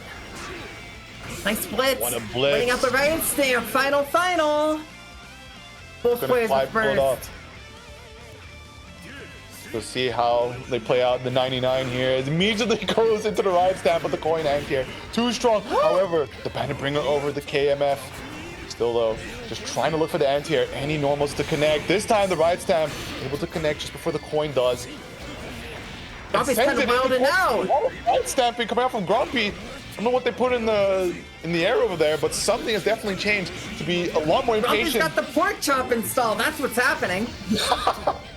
Gunflame install. Burst is gone. Another one. Winning out the post riot stamp situation. 2 coins left for Impling, but a level 2 on deck. Gets the knockdown. This is tough. Yeah. 2S whiff. Dust loop. Very nice. Good damage here. Oh, but it's gonna hurt a lot. Still though, blitz attempt there for Impling. We see the FD come out, trying to get a little bit of space, but the air throw denying the burst opportunity. The YRC times though to fully control and just lock out Lady Impling there as Grompy finishes it off 2-1. Oh, what a set. Oh, great stuff to Impling. That's what is that, 7th place? That doesn't feel like 7th place. What a tournament tonight. This is crazy. Good stuff to Impling. That was so close. Grompy really locking it down in those final couple of moments. And, you know, it's like once the burst is out, and you know, we say it in other brackets, right? It's like once Johnny is stuck blocking and he's only got to do FD, IB, and really has to like rely on those system mechanics, it's, you know, she was on empty, and Grompy just pressed the advantage from there and stays alive. But fantastic set between those two. It's tricky. I think in hindsight, like maybe she could have threatened the shoot the J, just hang on to the meter for one interaction there. But you know, it's hard to say. The decisions were as good as they could be, I think, in the given situation. Yeah, definitely. You can go home happy about that set, IMO. There you go. Slap versus a Flow State here. I think a bit of a slower matchup here as we see that Flow State is going to look to absolutely control definitely the pin, but for the most part Slap, and one IB there, air to air just falling JS. I mean, these stun dippers going in, but still Slap willing to just challenge, jump away. But man, they're both just pressing buttons into each other, no concern. Yeah. If you're gonna try to go button to button against Kai Kisk, you're probably gonna lose as Milia in my experience. The sword normals really come out well here. Stuff like 2H and a lot of buttons to just occupy that space and not let her, you know, it's like she can run, but if she runs into something, it's all problems. Right. Of course, the flip side is the knockdown situation right now, where Vapor Thrust is not great, and you kind of just have to hold this. Yeah, unfortunately, Vapor Thrust. Yeah, Vapor Thrust, sadly, very low profilable as a DP, very slow as well. Bit of a tragedy there, but we did see Flow State do some really good control, right? Just camping on top of the pin to make sure that Slap couldn't pick it up, but unfortunately wasn't able to finish things off there, as Slap does seem to be pretty in control despite people just standing and being like, I'm just gonna keep camping your pin. Let's make use of the situation. Another close slash bad moon working out. Good burst. Trying to deny the corner situation, but Slap right back in there. All these close slash bad moons, it's kind of funny. It's if those are blocked, in theory, you can punish those, but if people aren't going to be ready for them, it is a free knockdown for Slap, and making the most of it right now. Yeah, burst out, getting that pin back. That could be it. Yeah, there we go. Oh, very nice. A little bit of a black beat at the end. That's, yeah, I mean, even then, if like say the reset happens, look at the life on Slap's side as well as like the given situation. It's gonna be a tricky one for Flow State to navigate a comeback on a pixel health. Nah, it's Milia. You just gotta hit her. She doesn't have a DP. Just beat her up. You know? Just hit her once, do your biggest Mongo starter, and just vaporize her. You know, just Thanos snap her into dust. It's always a possibility when you're fighting Milia Rage. You can just hit this girl like a pinata. Couple of double jumps. Like right now, we're seeing the sword normals come out. I think at the full screen situation, you can maybe think about setting up some grinders. Right now, we got the grinders set up. But right there, Slap very smart going in instead. It's a tricky situation. We haven't really seen a knockdown yet from Slap. There's a 2H!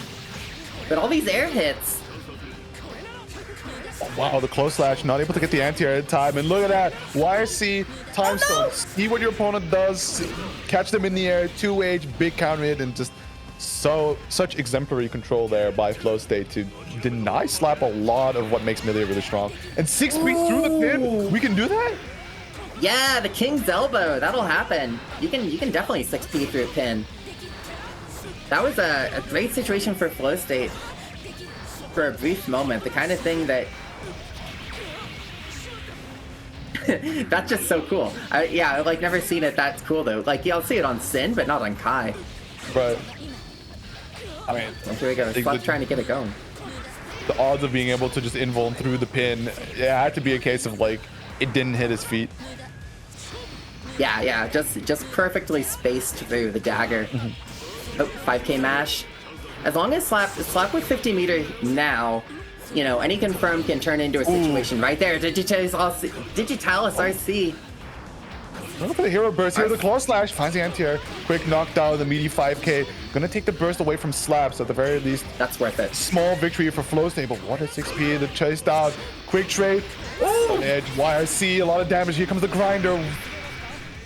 The block and the trade, but still just ever enough HP on Slap's side to be able to overcome it. Around a piece, but this is Slap's set point. Yeah, that was, you know, that hero burst did almost work out. And now Slap separated from the pin. Gonna set it up. Going for the knockdown here. Nice FD! Blocking. Can't get a knockdown though. Do we go for the tech trap? Yeah, catching it into the 5k. And now 50% gone. Hairpin back on the table. Flow State needs to make it up. There we go. 2H will do it. Caught her jumping in. Big kind of an unnecessary jump in from Slap. It's so easy to equalize. It is. Punish? Yep. Oh, what a jump in as well. The RC looking for the kill there. Will find it. And that's going to be Slap moving on forward. Still, though, solid finish there for Flow State. But you can see that a character like Milia is a much harder customer for Flow State to deal with, because it looked so good with meter, right? Like there was a moment that Flow State was constantly doing option YRC. Look what they're doing. Oh, they're in air. 2H. Wow, nice counter hit, and then just completely dominated Slap. But towards the latter half, we didn't see that situation come up all too much, which is a bit unfortunate. Gonna have to find other avenues to deny Milia. Yeah, I do think Flow State did pretty good with the stun edge RCs, like you said, and just slowing it down and then having that opportunity to get the counter hit 2H, just get some big damage, like taking chunks out of Milia health. That's what it's all about. Right. And you know, we were talking about the Vapor Thrust early on, and then we saw the Vapor Thrust get punished at the end. Slap was ready for it. The Okizeme situation for Milia is heavily favored to just, she has so many ways to get around Vapor Thrust. Usually, what I hear is one strategy I've heard, I guess I'll say, is you can do like low blitz to beat out stuff like 2S and the low profiles that would beat Vapor Thrust. So you do low blitz or Vapor Thrust, but it doesn't always work because we did see Slap go for the jump FD in that situation. So Slap was representing a great number of ways of just having different ways to represent the Okizeme and getting people thinking about the different setups. That's where it all comes together for a Milia player. Right. So awesome stuff right there. No further notes. Take it from the experienced Milia player. I've played a little bit of the Kai matchup. Yeah, just a little bit of Milia on the side too, I hear. I haven't done any first to 50s, but I've played a little bit of the Kai matchup. Alrighty, we're just seeing Velvet Wolf here as we're waiting on Grumpy. Yeah, Grumpy, understandable with a restroom break. Yeah, it's definitely make sure to take your restroom break, especially before facing off against somebody like Velvet Wolf, who will be playing the bike in here, right? This is not to be confused for any newcomers that no, this Velvet Wolf is not a Leo main. That's the pocket specifically for Slayer. I actually don't know if he reps it for any other matchups. I don't think so. I think it's just biking until Slayer shows up, and then we slam the Leo. Yeah, he is mostly a bike, and it's that Leo has only come out in the Slayer matchup. But you know, we've had a lot of Slayers. We had Osman, who's a graduate. Roland, of course, here. Seems like a good pocket layer to have, a pocket matchup. Let's see. So Velvet Wolf and Grumpy both have a fish. So this will be a fish competition. Somebody going home without the graduation attempt this time. Yeah, I think is Slap a fish holder? I don't think so. Slap is not a fish holder. Right. So is the Slap and Trigger are, I think, the last hopes for anybody to grab a fish and slide into Eternal Return, happening on February 21st. Has it been confirmed that's February 21st? February 21st, yeah. It was in the trailer. We've had it locked in from. Oh yeah, there was a trailer, right. We had to make sure everybody could make it. It's yeah, we had to get the schedules worked out because we wanted to make sure everyone could come. So we got the date locked in. 2 weeks from now. We got first to 5 next week, and then it is Rookie Roman cancel once again, but just the graduates. A lot of action. Look at the chase down here from Grumpy, making sure to kick things off nice and aggressive. Don't allow any space over to Velvet Wolf to start littering the screen with tatami mats. And these two, you know, we had all the newcomers. This is one of those old matchups. This is two people who very much know each other and are ready for how each other want to play. And we haven't had a chance to see the Azami representation from Velvet Wolf yet, but shown some great bike on offense so far for that first round. Yeah, very, very aggressive.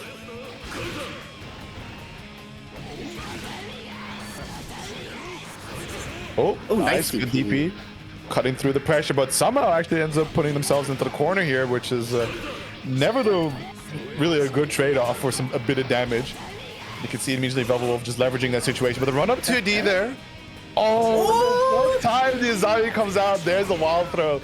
Make sure that things do not get going. Definitely one of the woes in this matchup is the fact that Soul has that command grab to deny you the Azamis. Yeah, that's always kind of scary too. Nice use of the RC air throw. Getting some damage here. Gonna force the burst out from Velvet Wolf. Kind of surprising with the round up, but at the same time, the health point, I can see the potential for Velvet Wolf, but might not get the chance here. Trying to Azami his way out. Burst out from Grumpy now. Has to stay alive. Gets it with the 2D. Nice there. Really brawling right against one another. As the burst situation is a lot more favorable for Velvet Wolf, but we get the thing started with a far slash, and immediately the Tommy Mat coming out, controlling the screen space. We see the JS being swung out.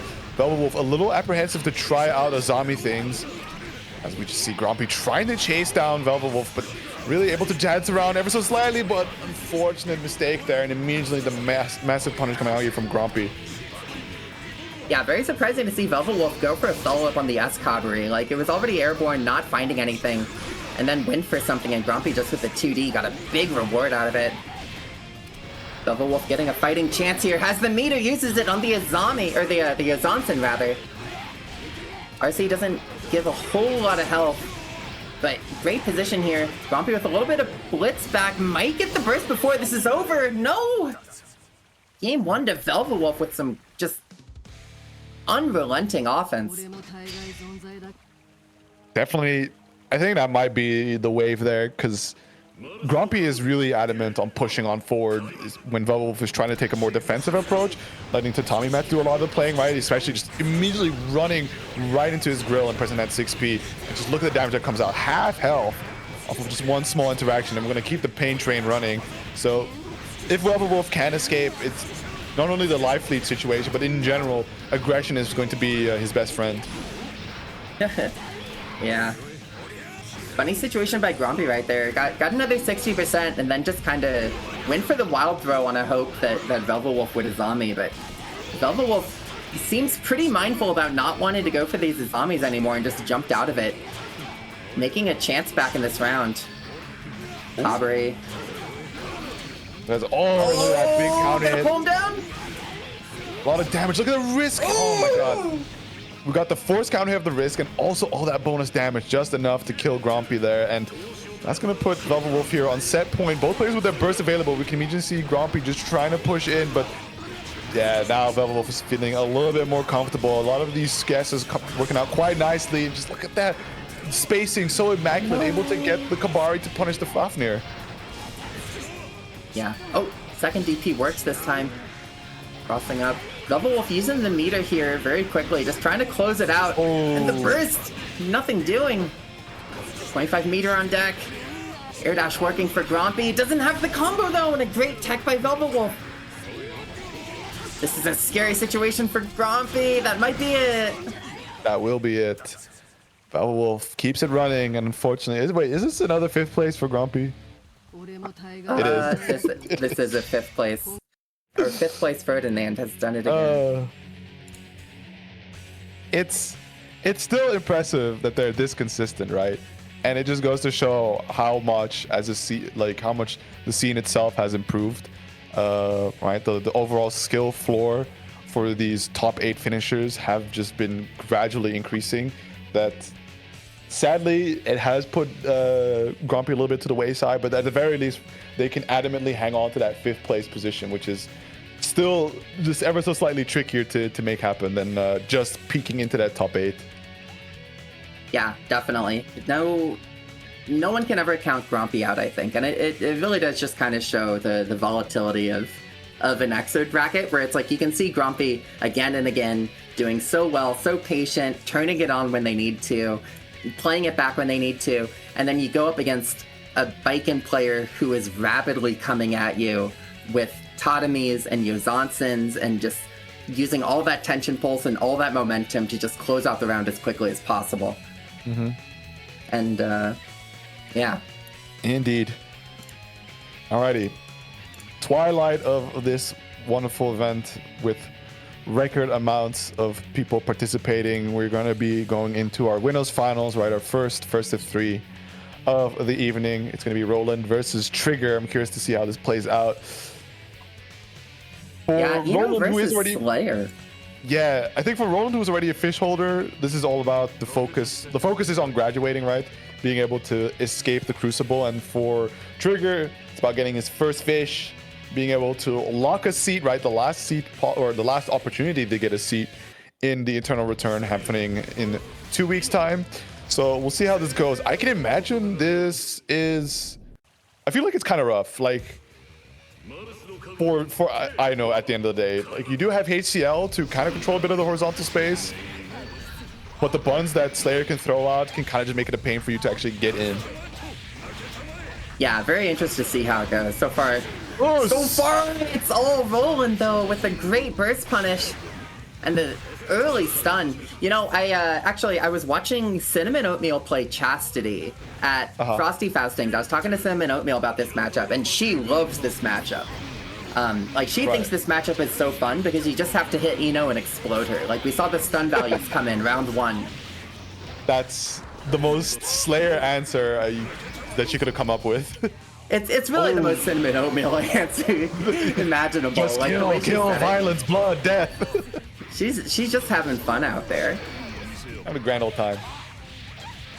6K combo. BCL, cross up now, getting the round. Oh, Vaughn with a big hero burst. Kind of interesting because Trigger, you know, if Vaughn gave this round up, Trigger would not have a burst to work with for a very long time. Oh, actually. Absolutely. No, nonetheless. It all works out. Yeah, I did forget about the bite for a moment, but Trigger stayed alive. Nice, just keeps the vortex rolling. A lot of resets here, good bit of damage. Slayer, a bit of a beefy boy, but still, with all these straight hits you're able to get. And the note is so good for just locking it down, because... Oh, yep, nice blitz. Oh, what a stroke. Actually, I don't know if Slayer can do the BDC RFD against the note. I feel like it's just immediately active. So any attempt at that, and wow. Just a super on the bite attempt. Trigger taking no prisoners. Yeah, I'm not too sure about it's one of those things like when a note, or in my case disco key, like when that note happens and you have to hold FD, the cost is usually pretty steep if they keep the offense going. So it can be a situation where you just kind of want to respect the note in the mix. Right. But try to go for the chicken block there, but unfortunately not going to be working out. And there it is. Quick schmicks with the VCL, the RC to confirm. And man, the momentum that Trigger has right now is absolutely stellar. I say, and then he gets it. The curse! We love it. So much power. Oh, wow.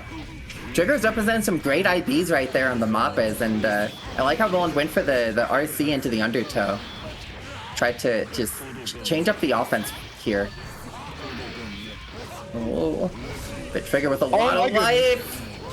Oh my goodness, oh, look at the foot. It's the burst, but doesn't quite get the punch. Still though, the blitz, not enough of the VCITO, but the dive kick is gonna work out. What did Roland even press? Oh, yeah, they tried to bite. That was bite, yeah. Well, once again, Trigger, no burst, but a round up. Taking a good position into round 2. Oh! Trigger went for the sterilize to try to catch the burst. That's a little cheeky. But, you know, I mean, Trigger's got the offense right now. Pretty good. That's for game 2. Nice dead angle. Yeah. Oh, what a call out there. Yeah, if at the very least, one of the trickier things, which I think actually might work out decently for Aino because she has that 2-hitter 6H, is if the Slayer is trying to teleport through you, right? Which at the same time you can kind of shake it up by teleporting back. Nevertheless, you can just throw him out of the teleport, which is a really funny thing. Okay, here we go. Oh my god, another time. Oh, you want to see a speed run? Oh, no one's looking for the burst right now. Actually, a little too fast there. That could have been a really, really good finisher, but unfortunately just pressing a little too happy, and nevertheless gonna get the stun. Food is completed, but yeah, that's definitely one of those things with mortal counters. You want to be very, in control of your presses. yeah, absolutely. Oh, the redash. Great combo for Trigger here. Gonna get the big Nodoki. Another blitz, but the low, yeah, the blitz, you hold it long enough, you just get punched anyways. Almost 100 meter. Nice block of the low! Burst! Oh my, I don't know about that burst! I don't know about that burst, but I don't know about that punish either. Nevertheless, Trigger finishing his food. Set point here. Looking at 3-0 Roland. That is, that's not something I had in my bingo card. I'd assume that it would have gone a deeper set, but nevertheless, right, still a chance for Roland. Doesn't really have the burst, so not the greatest odds, but with the right touches, Slayer can do it. Yeah, I'm not going to count Roland out yet. Got the note. Oh, doesn't actually have the Nodoki. Eternal Wings just lands again. Cross up. No meter for Volan for a little bit, so this is Trigger's game. And once again with the good position into a reset. Do we see Fort? No, just RCs. What did you do? No. Okay, we can go for reset. Maybe OTG could have killed there, but it's all good. We've seen Trigger just so in control with these mix-ups. Not too worried at all with what Slayer might try to pull off on a wake-up situation. That is the 3-0 Trigger. Winner side grand finals. We might yet get another fish holder. One hand in the pond. This needs one more first to three to get out, or two first to threes, depending on the performance of our loser's final winner. But yeah, Voland Return's gonna be waiting for the winner of this match. Velvet Wolf versus Slap. Slap the other side, hoping to get their first golden fish.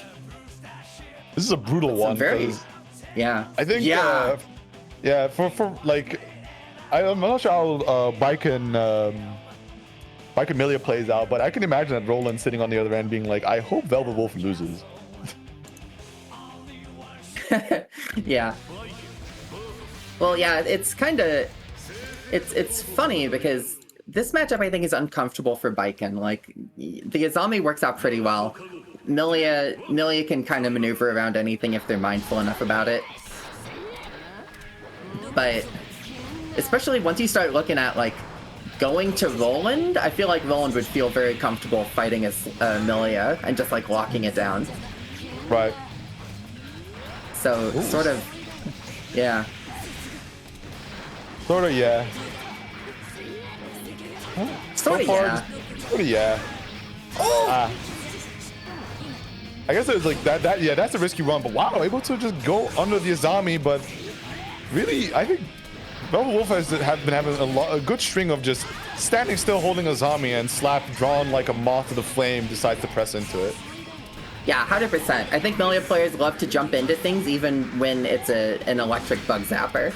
And so Velvet Wolf does a great job of using the Azami to catch those jump-ins.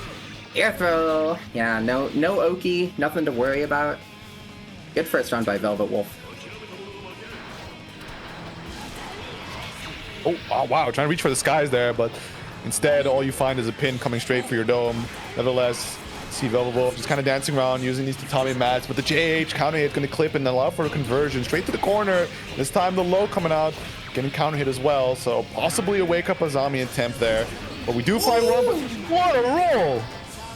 Yeah, Vol beats out a lot of these Azami follow-ups. That's one of the great representations of the matchup that we're seeing from Slap right now. Gonna get a good knockdown here. And good round. Yeah, you can like roll into Sakura. You can roll, if it sucks, just roll. Just roll the bricks. Ooh, roll the dice. 70 black, let it ride. That's right. Oops. Good Azami. Great collision on the air-to-air.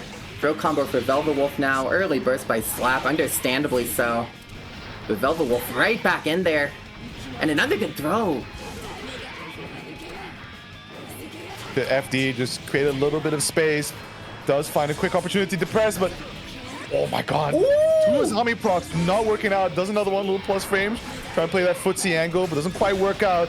And man, Slap has to be careful, right? With the life disadvantage, however, not going to give the opportunity at all. TK, Yo Johnson, RC there for the kill. Velvet Wolf, one game away from that losers finals, right? This is our last first to two of the evening before we're going to go straight streak of first to threes. Oh, yeah, and what a set it is so far. Velvet Wolf showing great control over the matchup. Slap is really, like, with the anti-Baiken tech. But Baiken, I mean, Velvet Wolf is just a Baiken on a slightly different level. And getting some great confirms here. Slap getting separated from the pin is a pretty big deal right now. Even getting thrown back into the corner right now, it's not so bad. You got your Yozansen. You got your pin, I got my Yozansen. Kill? Not quite, but the next interaction will find it, and yeah, just Suzerain into the throw. Velvet Wolf now on set point, sitting comfortably with that burst and the Slap a ways away from his own. It's going to be a rough one, and it's going to have to make every last big count and get the early momentum. Oh, here we go. Great combo by Slap. That's a good chunk of damage. Make another guess. 2K low this time. Velvet Wolf bursting, not on a lot of damage, but trying to avoid that corner position. And Slap without meter. Oh no! But gets the blocks from the zombie, but wasn't quite ready for the punish! Velvet Wolf staying alive here. Trying to close this out as a clean 2-0. Air tech moment. Wow. Able to get the JH to connect there. Still an opportunity to mash up. And the low zombie able to call out the 2K. Look at the resist damage. The stun as well. Quick. Yeah, the blitz was going to be more than enough. Just try to get that little bit of denial of burst gauge build up. But nevertheless, Velvet Wolf coming in clutch with the stun. Able to seal it 2-0. What a fantastic Azami by Velvet Wolf right there. Going for the Kabari into the Azami, being like, if you're thinking about mashing on something, if you're thinking about fighting your way out of this, it's actually still my turn. You always have to respect Azami. And that's like the messed up thing about the matchup. But Velvet Wolf had not shown it up until that point, right? So Slap tried to fight their way out with the meter, doesn't get the chance to RC. And now Velvet Wolf knocking out the other non-fish holder, and it's Roland returns versus Velvet Wolf to see who gets to fight Trigger for the chance to gatekeep him out of Rookie Roman Cancel Eternal Return, February 21st. Not affiliated with the game that's happening to run a Guilty Gear collab. Yeah, I'd never heard of it. I saw the picture, but I'm gonna chase down. Wait, hold on. Velvet Wolf on the bike?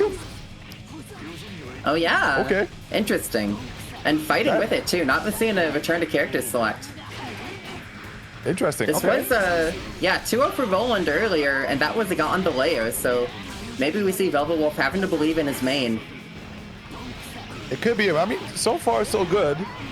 Sometimes you just need that, right? Like a perspective change. It's like I like it's not working as character. This guy's my demon. How do I beat them, etc., etc. Let me try different characters. Like, okay, I can see the through lines, but maybe it's allowed you to focus on where their gaps are actually. And wow, not going for the throw, getting that early Azami to work out nevertheless. Ooh, great couple of rounds by Velvet Wolf so far. Going with the cross up. Oh, I like that super jump. Just don't respect any of that ground game from Slayer. No meter. 2P match. Oh man. Still 2K. It's so respectful. Yeah, Roland, I think, is being a little too patient here, and unfortunately, the times when they do decide to pull the trigger, we see Velvet Wolf is ready with the Azami, so might just have to adjust to the timing ever so slightly and start getting to Slayering.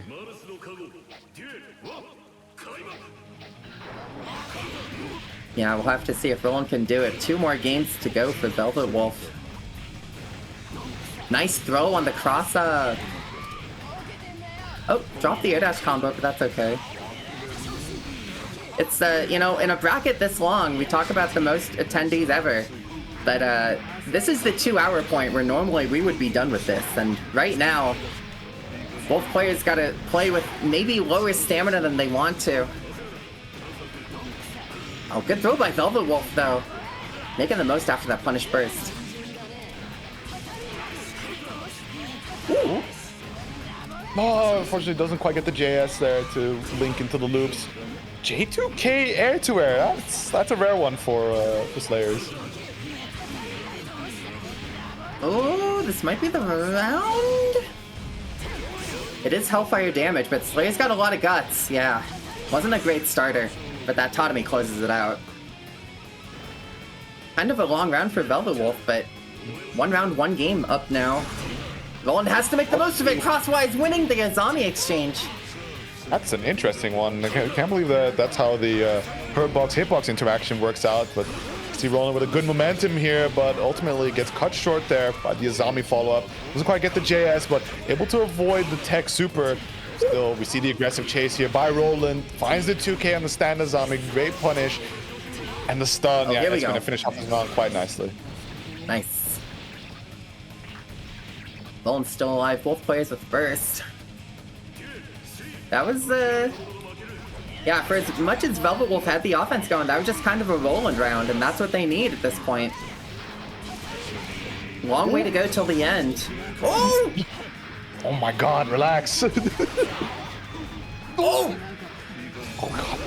I think nice. that under pressure could have had the pickup too, is what's crazy about that, but man, with punish on the JS there with the wake up super, it's still, we can see Velvet Wolf just pressing buttons, and there's the Azami beating out the 6H. Very nicely done. Going to be a good grip of damage here, but the job is not done yet. But we go a little reset, and that is the 2-0 lead. Yeah, 100 meter in the pocket. Roland wasn't thinking about Yozansen. It's a hard situation, but I think especially like 50 meter or up, you know, especially as a round closer too, right? Like there's a lot of things where Vikings are looking for the Yozansen just to close things out. Oh no! Unfortunate burst by Roland getting punished. And another air attack into the Cabaret for Velvet Wolf. Nice blitz. Staying alive despite it all. Yeah. Oh no! Unfortunately, throwing out the mid there against the Azami that you can hold for 10 billion years. But the blitz connects, however, holds it a little too long. I'm surprised that wasn't a punish by Velvet Wolf. On the Azami, you mean? Yeah, like you can do an Azami. Like if people do charge blitz into a Viking, you can usually just Azami the attack when it comes in and then get a punish off of it. Yeah. Curious. But nonetheless, step point for Velvet Wolf. Oh my god. Coming down with the eternally long active frames, the chase down, forcing his way through the dandy step. Sadly, not a lot of help left, but the blitz shield gonna work out nicely against the Yozansen reset attempt. Oh, piercing a little too early. Does find a really good position here with Velvet Wolf trapped in the corner, but the punish gonna go burst to try and maintain momentum, but the stand Azami blowing up the 6K attempt. Oh, missed the Yozansen right there. Velvet Wolf still with 50 meter in the tank. Whoa, it hits! That's gonna close it out, I think. No, doesn't hit the dust loop. Playing with his food.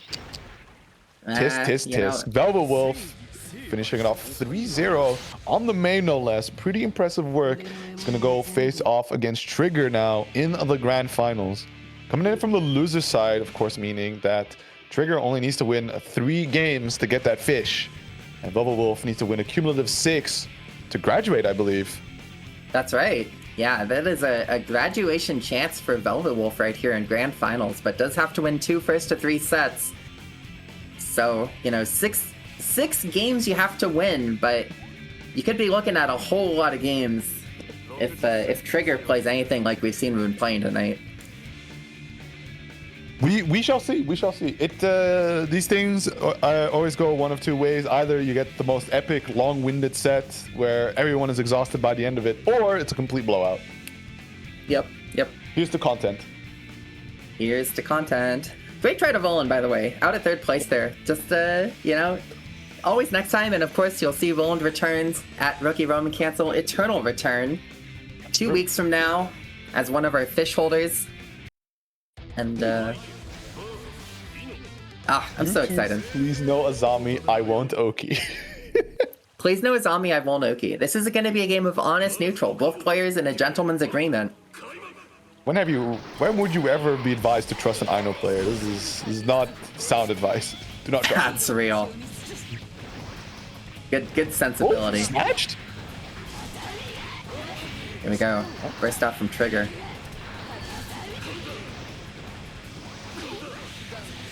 Oh, the Azami punished.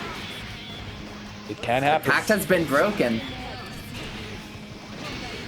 Oh my goodness. Oh! Trigger getting the offense going. There we go. Combo starts this time. Yeah, always cool to see. The note, a little mistimed. That could, I don't know how intentional it is from Trigger, but it could be definitely a very interesting thing as you mistime the note so that it floats by and they're just Azamiing for nothing. Oh, yes, absolutely. It's like with 2S on Soul, right? It's like, sometimes you just bait them into thinking about something and then it's like, haha, surprise. Surprise, he's a throw. Made you block. Made you parry. Haha. You are goatable. Oh, nice catch! Yeah, straight from the skies. Come down here. You had enough, but Trigger seems to disagree. Goes for the big plus frame super. Dashes over to the other side. I still believe he could have had that pickup. Nevertheless, Rival Wolf just pressing and challenging as Trigger is sitting with some life advantage. And Rival Wolf having a bit of a struggle getting these conversions going. Yeah, didn't really see the conversions quite yet. Oh, wow, the Azami on the cross-up VCL. Had to RC it. This is not a situation where neither player has meter. But Trigger in a great corner position. Double Wolf trying to stay alive here. Cabaret moment, dives in. Game 1 to Trigger.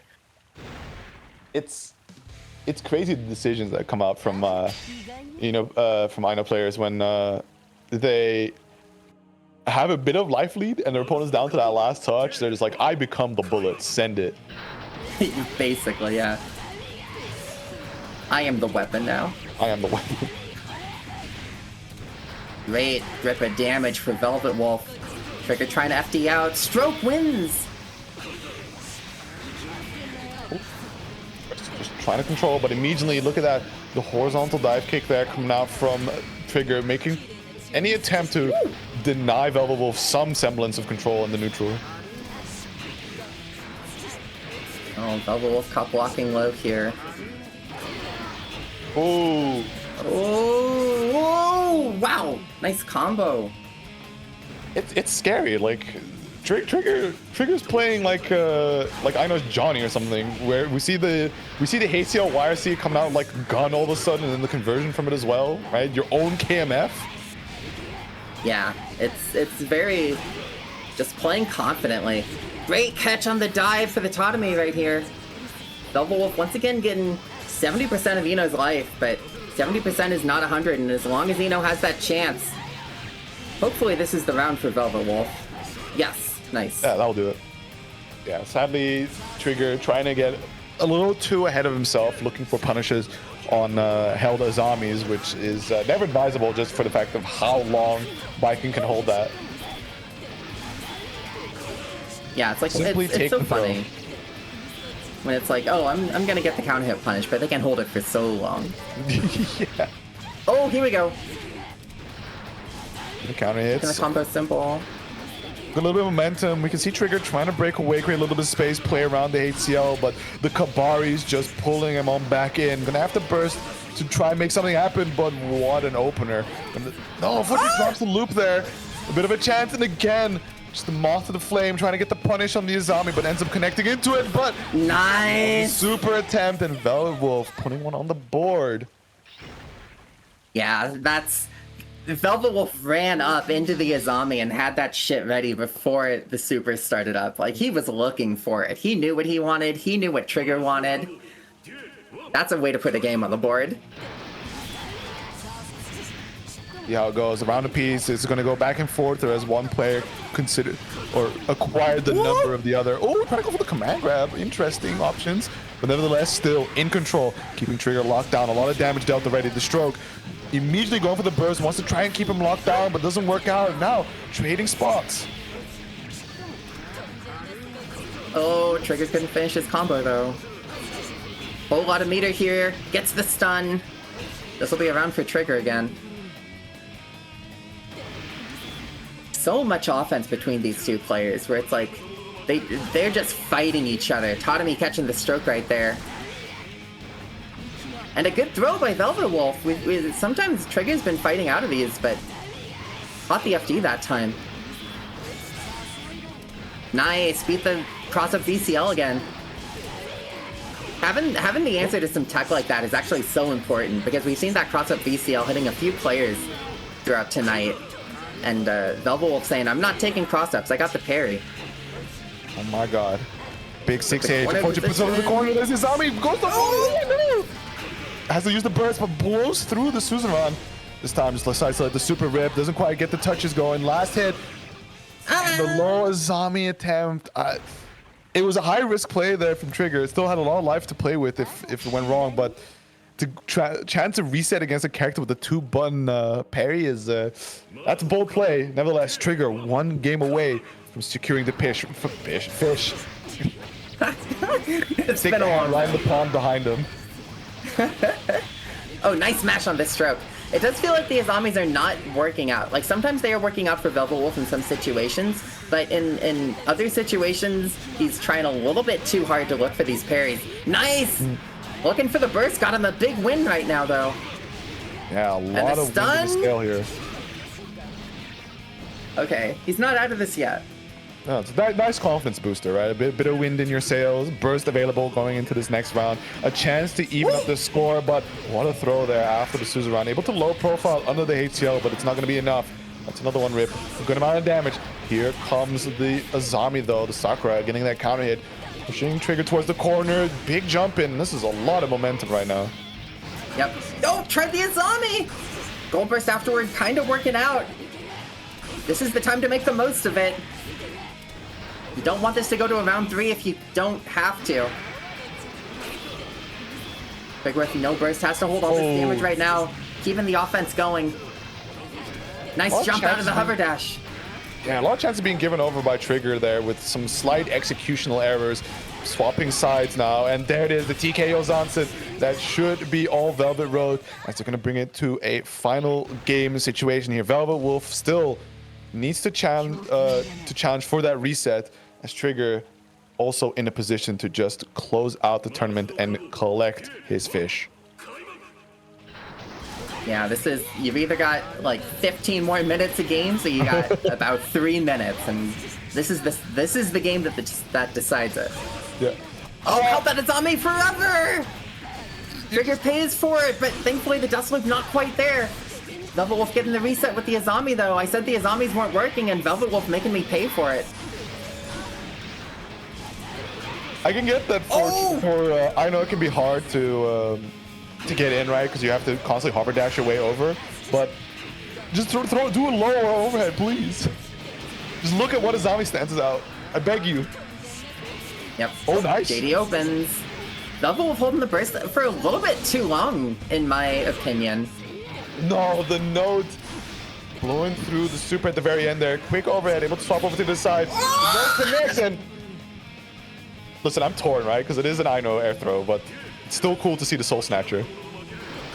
Yeah, you know, I mean, that's the Ino classic. The hover dash JH trigger. Yeah.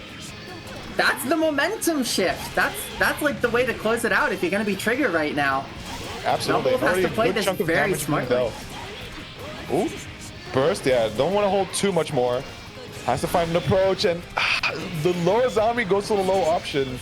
I can't really agree, but nevertheless, able to just scramble, find the next mix-ups, and these VCL YRC timings have been so immaculate. Constantly catching Velvet Wolf, blocking the wrong direction. Down to that last interaction, one dive kick, send it in, the gun, get ready. Wow. Well, great use of the control in that final round by Trigger. A new Rookie Roman Cancel champion has been crowned right before Eternal Return. One last fish holder into the mix with a 3-2 win. Trigger. FF Met Trigger winning at 3-2. Nice stuff on the Eno. That was very exciting. The burst throw really changed the pace of everything in that final round, because Velvet Wolf just had to hold everything happening. And yeah. I think Velvet Wolf was smart to not go for his zombies in that final moments, but the damage was kind of done. It's like there was just no way to get in, and Trigger knew that it was his game without a very serious miracle. Yeah, I think the hard thing as well is, like, you would assume with Trigger going for these VCL YRCs, being that it's attempting a left-right mix-up, having your parry, right, which deals with left-rights, be the obvious answer. I can't fault Velvet Wolf for it, because I think the YRC just eats the input, even if he would try for it. So it might have been a situation where if he'd blocked correctly, but looking for the Azami, and then the YRC just comes out, clears your input history, and then you end up also not blocking, it's the kind of momentum that Trigger gets and then steals entire rounds, and then also the tournament with. Yeah. No, good shout on that. Yeah, the putting like projectile YRC Oki and blowing up stuff like that, it's like you either get to react to it if it comes out, or you blow up their input and then it's your turn again. And when you're on Eno and the damage is behind you, like Trigger had the combos, he had the situations, he had the setups ready. and he's got a golden fish for it.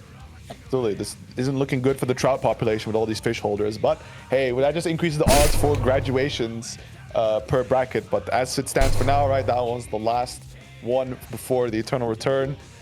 And how many players do we have now for it? I didn't manage to get a count going.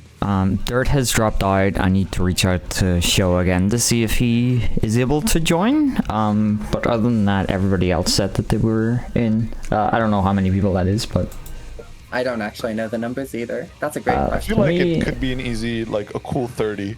Off the napkin math says 19. Okay. Still a good chunk. Good chunk. Congratulations to Trigger. Commiserations to Velvet Wolf. That is Velvet Wolf's third second place finish in a row. Hopefully we won't see 4. Thanks to everybody who played. Thanks to everybody who watched, and especially thank you to all the new players today. Ton of new players, ton of people, I assume, fired up from Frosty. It's really, really awesome to see. So thank you all for joining, and thank you to my wonderful commentators. Is there anything you would like to promote today? I got a few things. So, Oh yeah. Well, we've been talking ad nauseam about Eternal Return, so definitely look out for that. Next week, of course, Burst of 5, but on Sunday there's also Exert Step Exchange. So if you still want to keep the beginner action going, right, hop on that. The EU, it's both EU and NA, but the brackets are split, if I'm not mistaken. So keep an eye out for that. Other than that, there's going to be a ZF at the end of the month. So for anybody in the Netherlands area, looking at all you border folk in Germany and France and Belgium, see if you can pull up. We don't have Exert, but I know that Crisis is trying to cook up a little side beginner bracket. So if that suits your fancy, right, that's your speed of Exert, definitely try and pull up. At the very least, right, pull up, get some casuals, say hi. I just made the mistake of looking at Twitch chat. Yeah, Burst of 5. Hey, Burst of 5 next week. Next Saturday is Valentine's Day, and Burst of 5 wants your grudge matches. So if you've got like any fallout from Frosty, if you've got any fights you need to settle, hit up Lex, join the Rookie Roman Cancel server, get that sign up going. We've already got a few matches in place, so I don't know how much space is left, but yeah, just if you got a match you want to settle, and I want to reveal one now because Lex, you and I have a date next Saturday. We got That's right. to settle some business. At Frosty Faustings, Daisy and I did a money match. First to 7, it went 7-6 to Daisy. So we've got something to attend to. And it is worth knowing, Lex did make the first to 5 first. It was very quick to point that out. After I won the set, it was like I did get the first to 5 first. And I'm like, okay, that's cool. And when we played that long set the other day, I hit 7 games first. So Lex is keeping score over here. Yeah. Brad, holy shit. And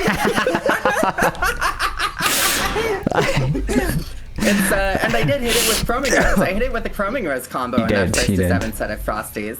And I gave it the finger, and it was fantastic. You did do that. So Fuck we're gonna have a first to 5. I think we'll both be on commentary talking shit to each other. We'll keep it within TOS.